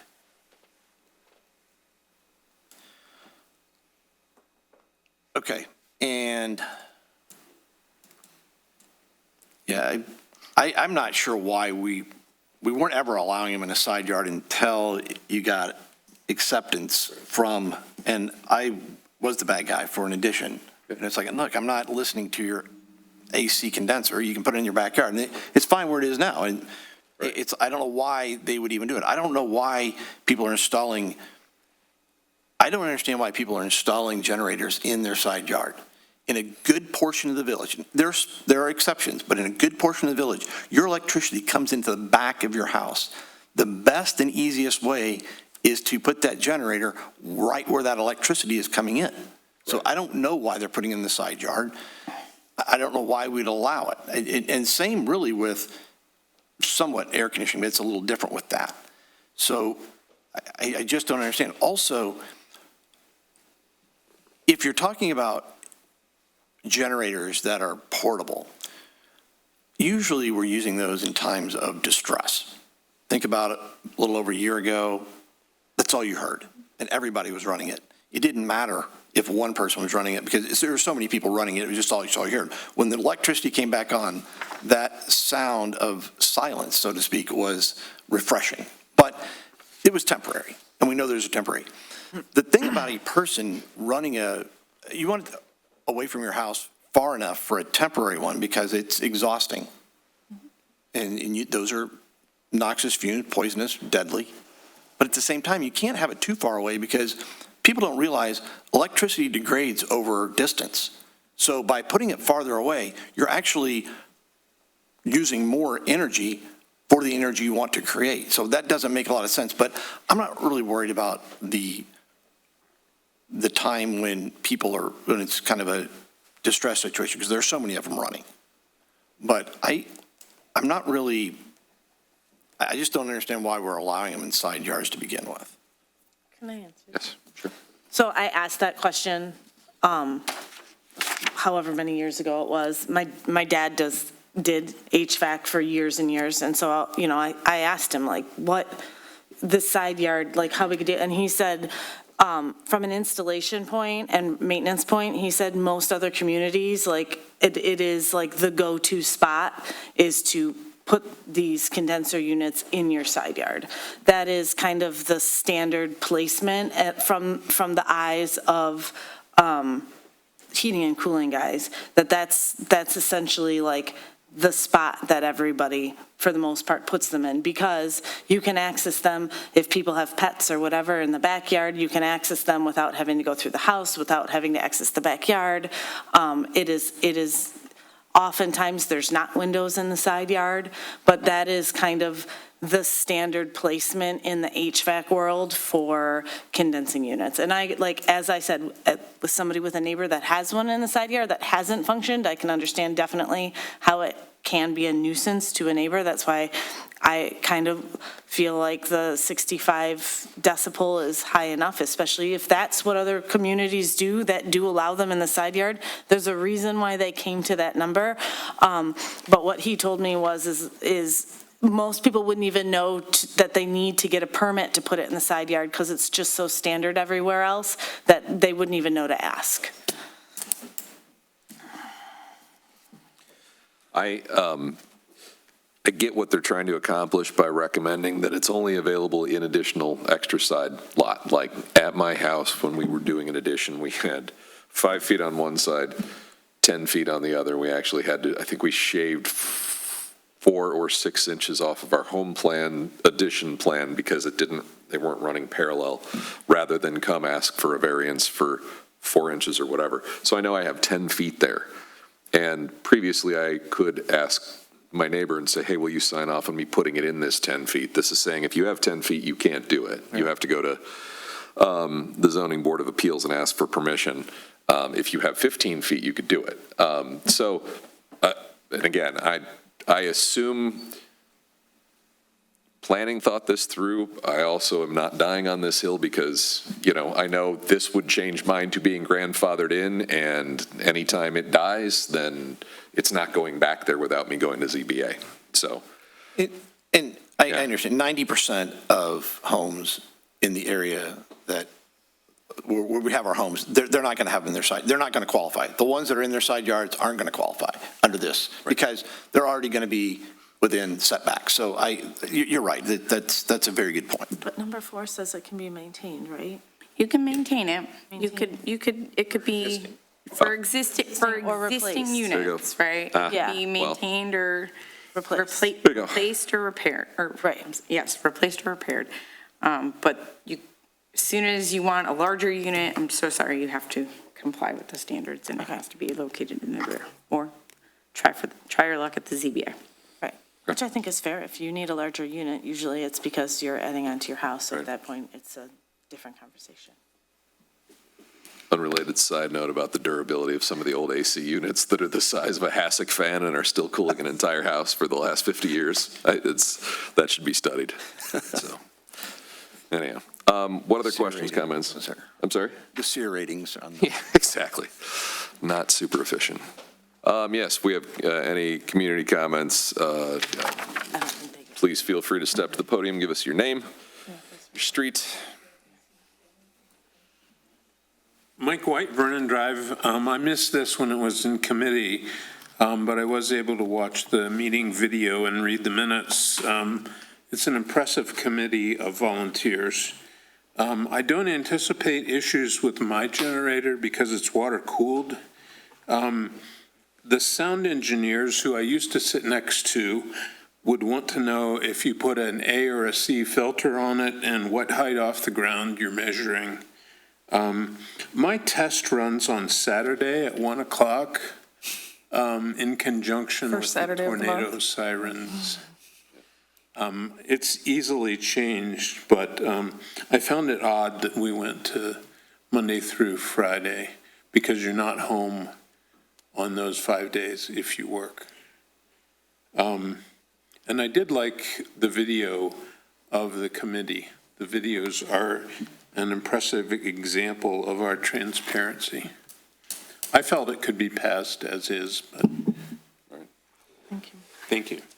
Understood that if there is some specification added as to how the testing is done, because the sound meter would, if you're asking it for an interview versus being further away, you would get different results. So measured from the nearest point at the property line as determined the manufacturer specs. Okay.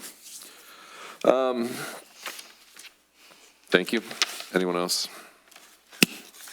Any other questions, comments? Yes. Not to belabor the point, but just let me for a moment if I can. I appreciate the context, and and Mr. Rothi, especially from you, it seems like, the focus of this is placement, right? Not nuisance, and I maybe have some different preferences than others in terms of, noises and what's preferred. But to Mr. White's point, I do think that's interesting, right? That we are going to sort of legislate this particular noise nuisance, right? That this only can happen during the workday, and because, oh my gosh, it happens one whole time a month. When our leaf blowers happen every week and our industrial strength lawn services happen every week. And there are a lot of noises in our community, and I will tell you, with the neighbors I have that have installed permanent generators, and I work from home, windows open all year, right? I mean, it doesn't even register the noise of these things testing. I mean, it really doesn't. So, I mean, if it's important to somebody, I mean, I'm not gonna lose sleep over us leaving number 3 in there.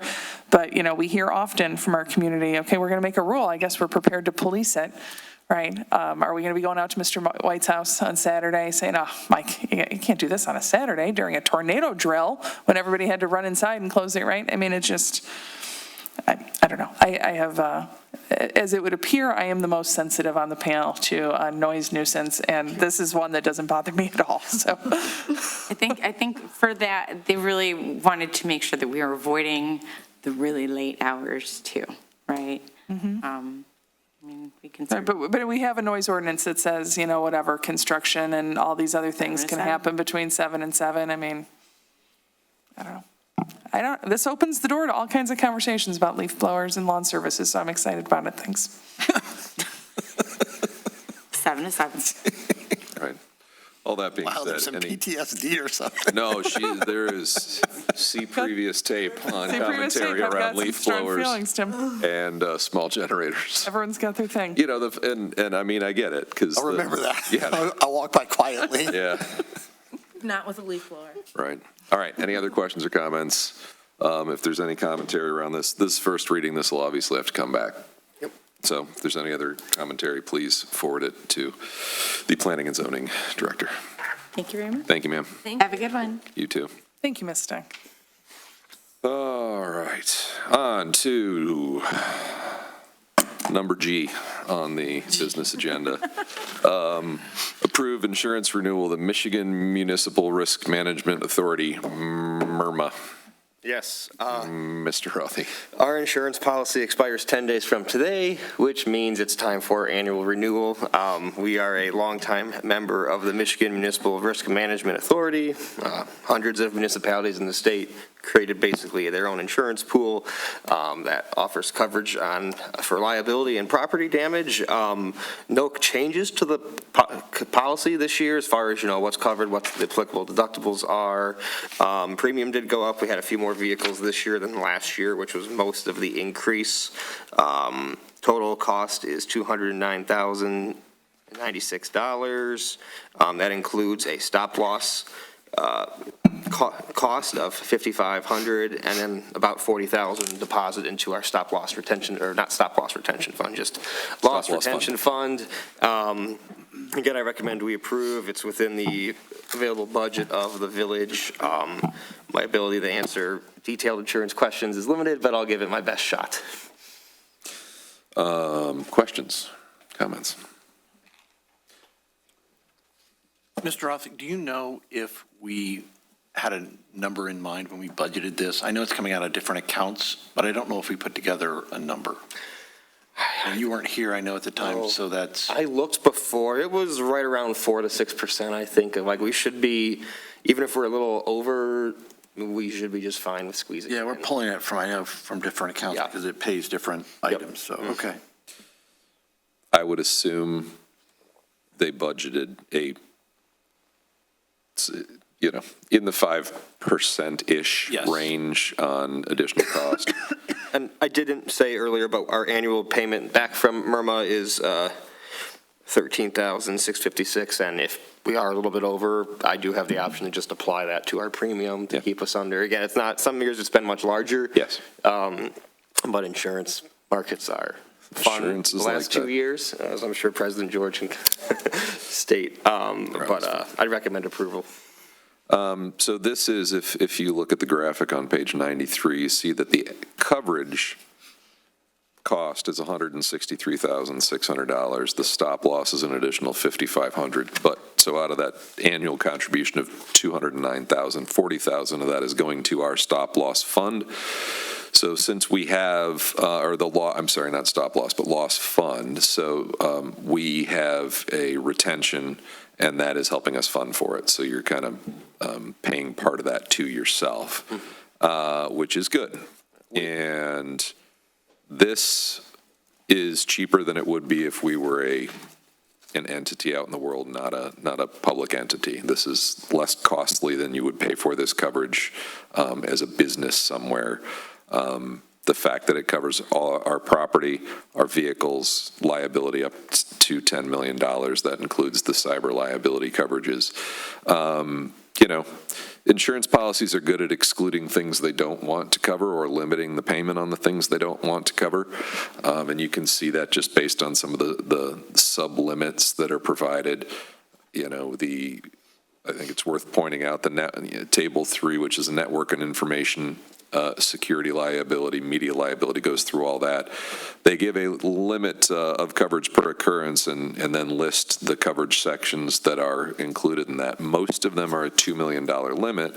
Then as you go down the list, the PCI assessments, which is the payment card industry, that goes down to $1 million. And the most concerning one, and I would ask administration to, again, explore the marketplace when you're binding this renewal. Ask them if there is additional coverage limit available outside of this structure. Social engineering loss, they sublimit to $100,000, and that is the phishing scams, things like that. We got a fake email with doctored payment instructions, and then a bunch of money is gone. And so you'd like to see that limit be somewhere in the neighborhood of the size of the largest transaction you're making. But this is an issue with not just the public sector, municipalities, but we're a target for that. And that is the reason we did a cyber assessment, and we've had cyber training, and I have reinforced the need for it by going ahead and clicking on some phishing email that was sent to me, which we've never had those before, and I fell for it because I wasn't used to getting them through this email account. So we have implemented a lot of security measures over the last, I think it's 24 months we've been working on that. 24, I'm going to go with. ish. We had a professional assessment done. There were a lot of recommendations of improvements we could make to our cyber security, and we did that. So overall, we're in league with everybody else. There's, this is a good deal for insurance. We would be paying much more for it if we went outside of MIRMA. Any questions, comments? Yes, please step up. Love to talk to people who love to talk insurance. Mr. Rothy, Mike White from Vernon Drive. Mr. Rothy said it was the same as last year, and I'm wondering if it includes property that the village acquired during the last year? That is a good question. I do see the property, there is a specific limit about valuation of property. There is also a sublimit for newly acquired property. So I rest safe in the knowledge that it would fall inside of that. But I would probably, I think, again, as bullet point 2 when binding the renewal, ask for or you probably have it. You probably had to submit any changes, but I'd look at the schedule of property values. We should be making sure that we insure the vacant structure on Wenbrook, guidance from our insurance professionals about what the current value of that would be. I'm pretty sure the first or second week I got here was right after we closed on Wenbrook. First thing we did, we put it on our insurance policy, so it was on our schedule months before this renewal took place. Superb. All right. Any other questions? Anyone have a resolution they'd like to put forward?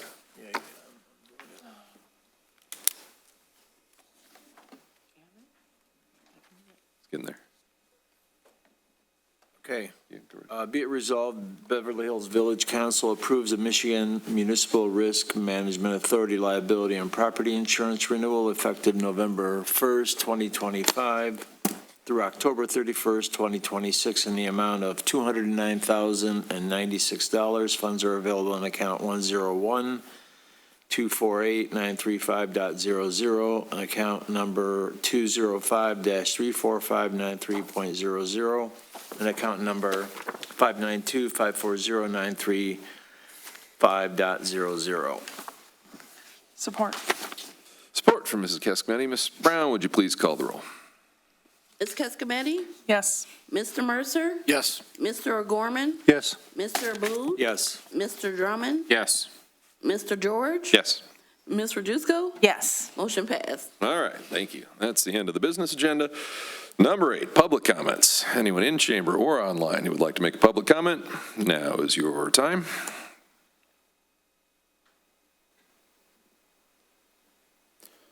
Hearing none, we will move on to number 9, Manager's Report and Fiscal Year 2026 First Quarter Financial Report. Mr. Yes. A few items to highlight today. Department of Public Safety, I said in my report we had interviewed several candidates. Since I wrote this report, we have extended 2 conditional offers of employment to who would be lateral hires, so already existing trained officers. That was a provision that we added in the latest collective bargaining agreement that would allow us to hire officers from other agencies and put them in a little bit, above the entry wage we would pay somebody who has 0 experience. Again, just conditional offers of employment at this point. But I was encouraged by the fact that there seems to be an uptick in our applications in recent weeks. You may have noticed that our new online portal for agendas, minutes, and packets is now live. It's on our website. It's the same link where it says see current council packet. It'll take you to the portal. All of our board and commission materials will be posted there. Everything in the PDFs, which you can download, you can just view in your browser. Every item, not just the agenda item, but every attachment has a link, table of contents you can scroll through. After the meeting recording is finished, we'll link those in, so when you click on a meeting, it'll actually show the video of the meeting too, so you won't have to juggle different websites. So again, we approved that back in May. We're finally done through the process of getting it configured and launched. So again, I hope that's a good tool for our community to stay informed and engaged in years to come. We're working on budget amendments for one of the November council meetings for year to date. We are scheduled to have a special council meeting on Thursday, November 6th, for the purposes of interviewing village attorney candidates. It is a meeting that's open to the public, of course. Real quick, before I continue my report, we're doing interviews. It's an evening, none of the weekend days. We're able to coincide our schedules. Do we want to stick with 7? Could we do 6:30? From an administration standpoint, we're fine with 7. I think 6:30 would be difficult. It's not every day I have all 7 of you here and I can ask the question on the spot. So unless there's any burning desire to go to 6:30, I'm going to keep it at 7. And then I'm just going to pull names out of a hat on which of the attorneys gets the interview last that evening. But, yep. All right, 7 it is. Nope, thanks. Right. Yep, thank you. Silence speak volumes. Yep.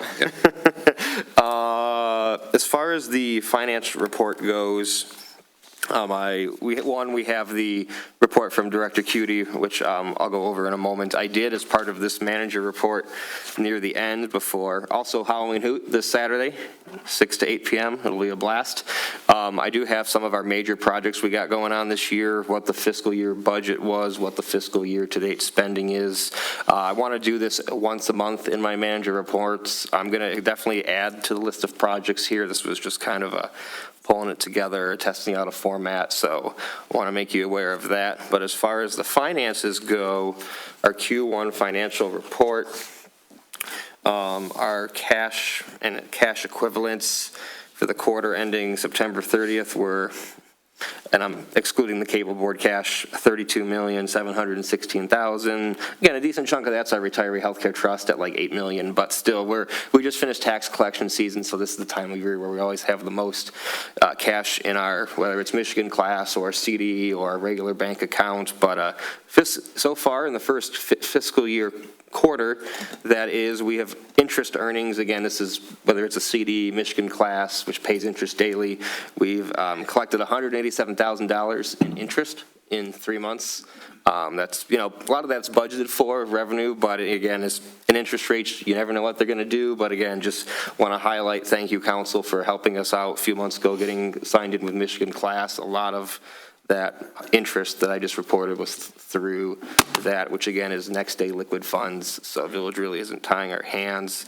As far as the revenues and expenditures, which is the balance of the pages in the packet, essentially, you'll see pretty much every department. We're only 3 months in the fiscal year. Most departments are running under budget or in line, about 25%, especially if it's like a payroll heavy departments. There is one notable exception in the local streets fund. In road commission street department, we got our budget $650,000. Year to date's $977,000. This is only because of the timing of the fiscal year end and when we pay bills. If work doesn't start on time and we don't get a bill. So one of those budget amendments that I mentioned Finance Director Cutie is on is taking unspent money from last fiscal year and just moving it forward basically like a month or two. So I know that looks abnormal.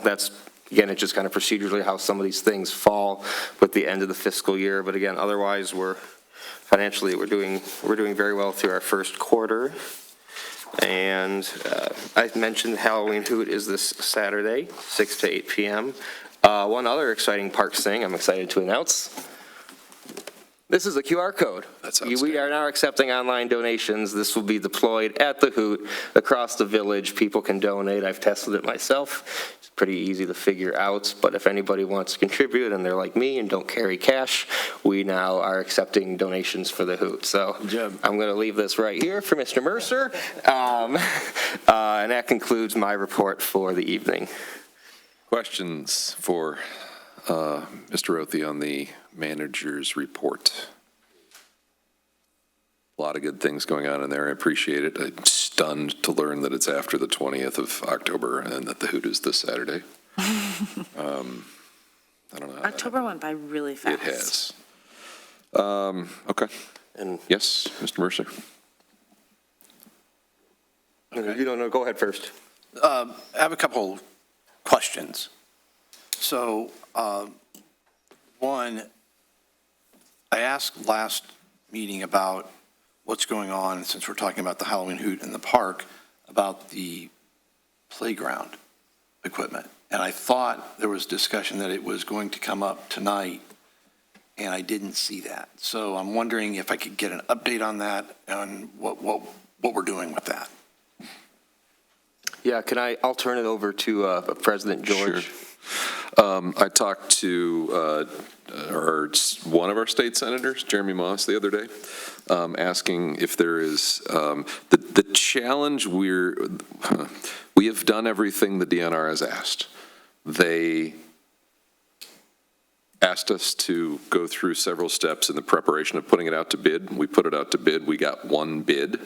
So they said, no, you need 3 bids, which is a tough answer to accept because we can't control the number of people who bid.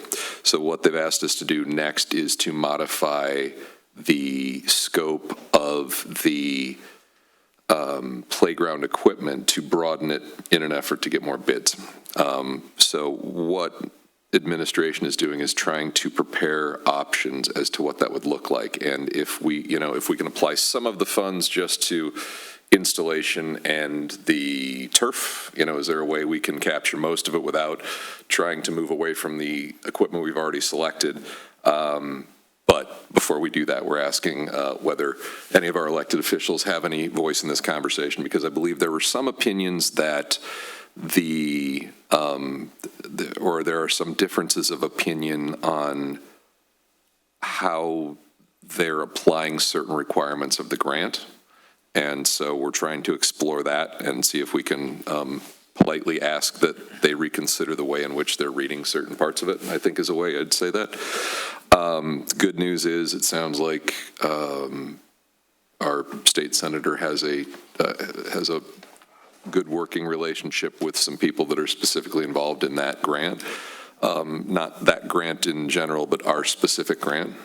So I'm hoping that bears some fruit. If not, we'll get to a point where we have to decide whether it's worth continuing to chase it. It's kind of frustrating because when we were very upfront in the grant application about where we were in this process, they awarded the grant money, they announced it. They issued the program or project agreement, and to the best of my understanding, we've complied with every step of it along the way, and we still can't get there from here. So we are going to wait to see whether Senator Moss is able to learn anything. If not, we'll have to, administration could put together a table of possible outcomes. Like I said, it's either going out to bid. I mean, it's quite honestly, since we paid for the equipment, it's either go out to bid, and my ask was, if we go out to bid, and is there a way to make a case if ours isn't the low bid, our chosen equipment isn't the low bid? And the answer is no, they'd want you to go with the low bid. So you could either go with the low bid, sell your equipment on the secondary market that's unused. You could choose to not go out to bid and see how much of that grant money we could capture for making sure that all of it is turf rather than the part we'd spec previously and using it for installation.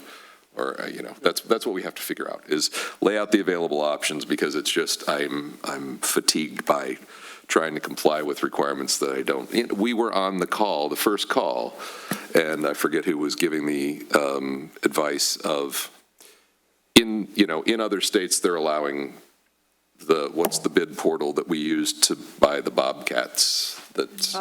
My Deal or Sourcewell, one of those two? Sourcewell. Okay. And other states are allowing that, Michigan is not. So it has to do with the legal or tax advisors that our state DNR is using and the way in which they're considering some of these things. So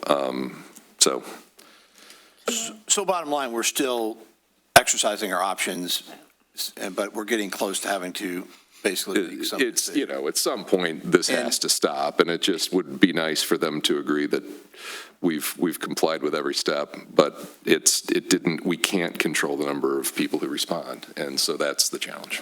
May I add one thing to that? Sure. Just as we're coming up on this discussion, when we've talked about this at Parks and when we were choosing the equipment that we chose, part of the worry about going out to bid is that equipment was chosen because of its quality.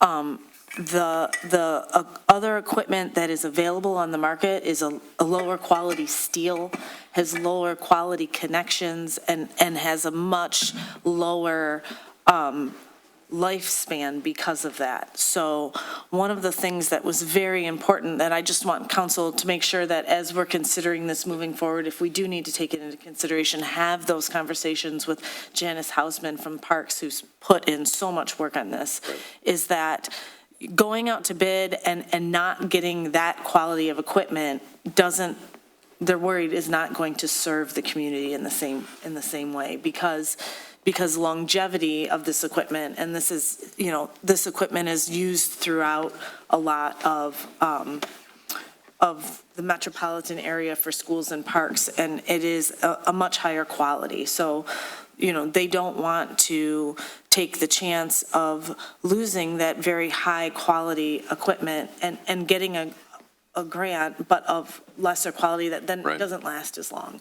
So that's just something I would ask that council really keeps in mind as we're having this conversation, that there is a difference in quality, and that was shown in when we worked with the original consultant on this bidding process. And probably also part of the reason why, you can't force an open market, right? If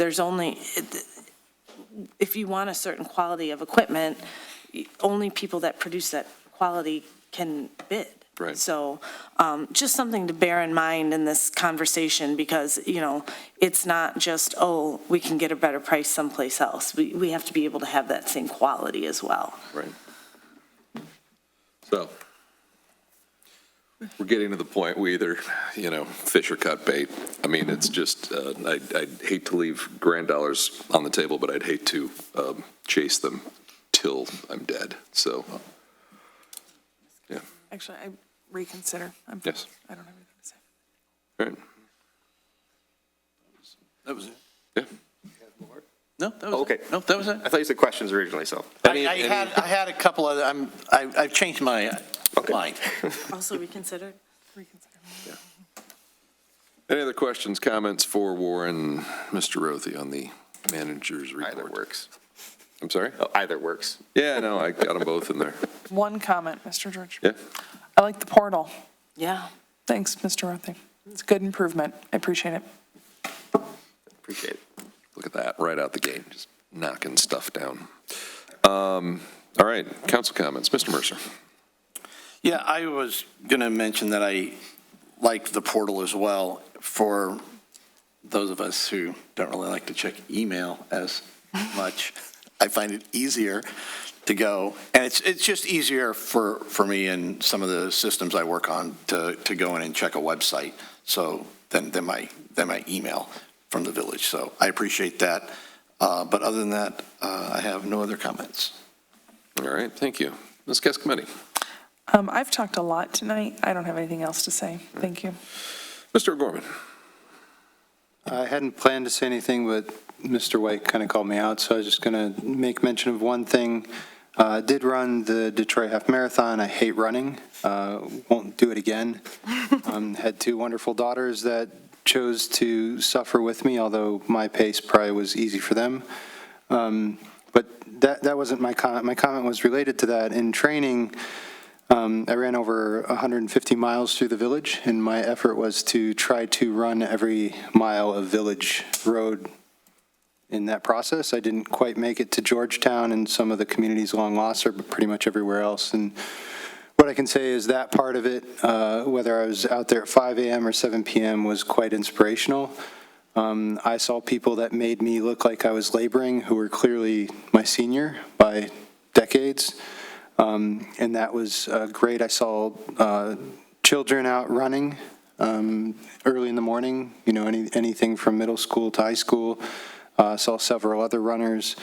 But the nice part was I can't say that I ever ran into a unfriendly resident in the community while I was running. People walking dogs, people saying hi. So it just reminded me running more distance than I probably ever will again or ever will want to, that our community is a pretty great place, who says hi to people who are otherwise looking probably like they're dying. So I thought it was a nice kind of experience that kind of was the inspiration to keep going. So I thought the community was a great place to, people wave to you from cars. I don't think I was ever honked at, even though I was probably drifting to the middle of the road sometimes. So again, just wanted to thank the community and kind of hats off that we do live in a great place. And sometimes in this room, we tend to forget because we get topics that have some tension and disagreement around them. But in general, where we live is a pretty great place. So that's all, Mr. George. Thanks. All right, thank you.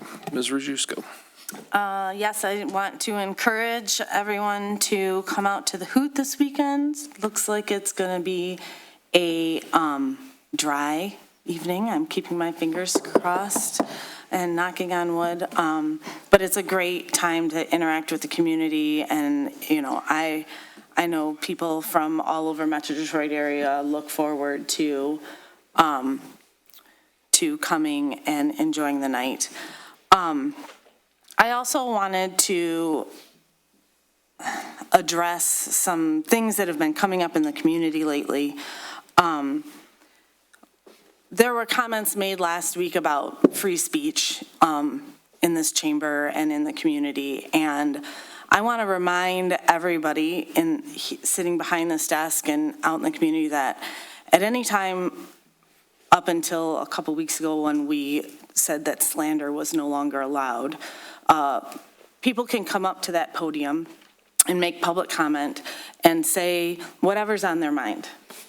And that doesn't necessarily mean that because they show up with a notebook or a clipboard or a binder or manila envelope that the information that they have is correct information, and that it is the responsibility of us in the community and village council as leaders to make sure that the information that we are going by is true to the story of our residents, true to our charter, and true to the law. You know, we've been hearing now for 2 years that that hot topic ordinances should be put to a ballot. And so I had remembered looking a while ago as a resident as to what I needed to do to initiate a ballot initiative, but I'll admit that I never went back and looked to see how council would initiate a ballot initiative. They can't. The only way to initiate a ballot initiative, according to our Chapter 7 of our charter, is after we receive a petition with 15% of the electorate on it. And I reached out to Mr. Ryan to find out if there was any other avenue that I was missing that council could set an initiative to the ballot without first having that petition. And I was not given one. So, you know, we've had people yelling at other council members about it. We've had residents showing up telling us that we aren't being responsible leaders. And so I spent a little bit of time and I looked into it a little bit deeper as to why we wouldn't be given the option to just put it to the ballot. And it actually goes back to the writing of the Constitution and the forefathers of this country. And from what I found, the reasoning that people elected to office to set policy are often discouraged from putting hard topics on a ballot initiative is because it shirks them from the responsibility of showing their morals to the community that elected them. And so moving forward, we are going to have some very difficult decisions. We are going to have a conversation around deer. We're going to have a conversation around the Arity Dam. There are many other things, and it is our job as leaders in this community, as people who stood up and said, give me your vote so that I can sit here and become educated and make decisions for the community. It is our job to do that work and make those decisions. And there are going to be times when they are difficult decisions and people are going to disagree with us. But that's our job. That's what we said we were here to do. Saying that contentious conversations are outside of our realm of capability is telling our residents that we're not willing to do the work that we're here to do. So I would encourage everyone to bear in mind that sometimes the things we are told from that podium aren't necessarily the truth. And I would encourage residents to bear in mind that sometimes village council members are human just like they are and also don't have the truth. And so it is important that we are always curious and that we look and find out for ourselves so that we aren't taken down the wrong path. And that's all I have. Thank you. Mr. Aboud. Thank you, Mr. George. Let's see, start here. General Assembly for SEMCOG is this Thursday at MSU Management Center in Troy. I'll be attending that, obviously. Michigan Municipal League attended the Transportation Infrastructure Technology Committee meeting this Monday, and the budget was discussed, the state budget. There's about $92 million of new revenue coming. It's going to be for a little bit for roads, but mostly for public safety.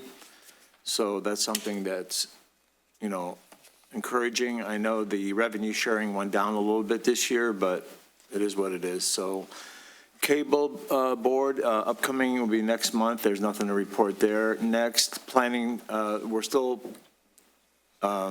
the board of directors is still planning to move to the 400 Lincoln Street project discussion. Continues, and it's basically like, what are they going to do with the pool, so on and so forth. There's a lot of moving parts in this next thing. So, Senior Advisory Council, I have nothing to report. Let's see. I attended the public safety Fill the Boot campaign for breast cancer. That was Monday night, because I remember it was Monday Night Football.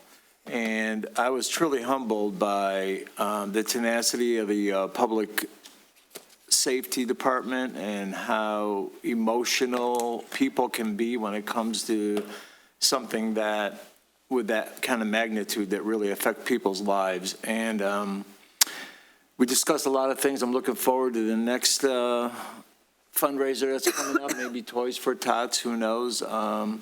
And I just appreciate, you know, bringing that to our attention, Mr. Othie, and I am really honored for allowing me to be part of that. That was really, really gratifying for me personally. And then the last day for that is this Saturday at TJ Maxx. I think there's like 3 to 7 is the shift if you wanted to. And the only other thing from the league is the House Bill 4845 was approved. That's competitive bidding for certain road construction projects, contracts. So I'll just have FYI. Thank you. That's all I have. Mr. Drummond. Similar to Mr. Aboud's comment there, I was going to thank our public safety department for the Fill the Boot fundraiser and the effort they put in, and also thank Mr. Aboud for his time. I happened to see him on Monday night, and he had a boot that was not only full, but like overflowing at parts. $797 With in so 3 hours. Thank you for your efforts there. It's going to a good cause. That's it.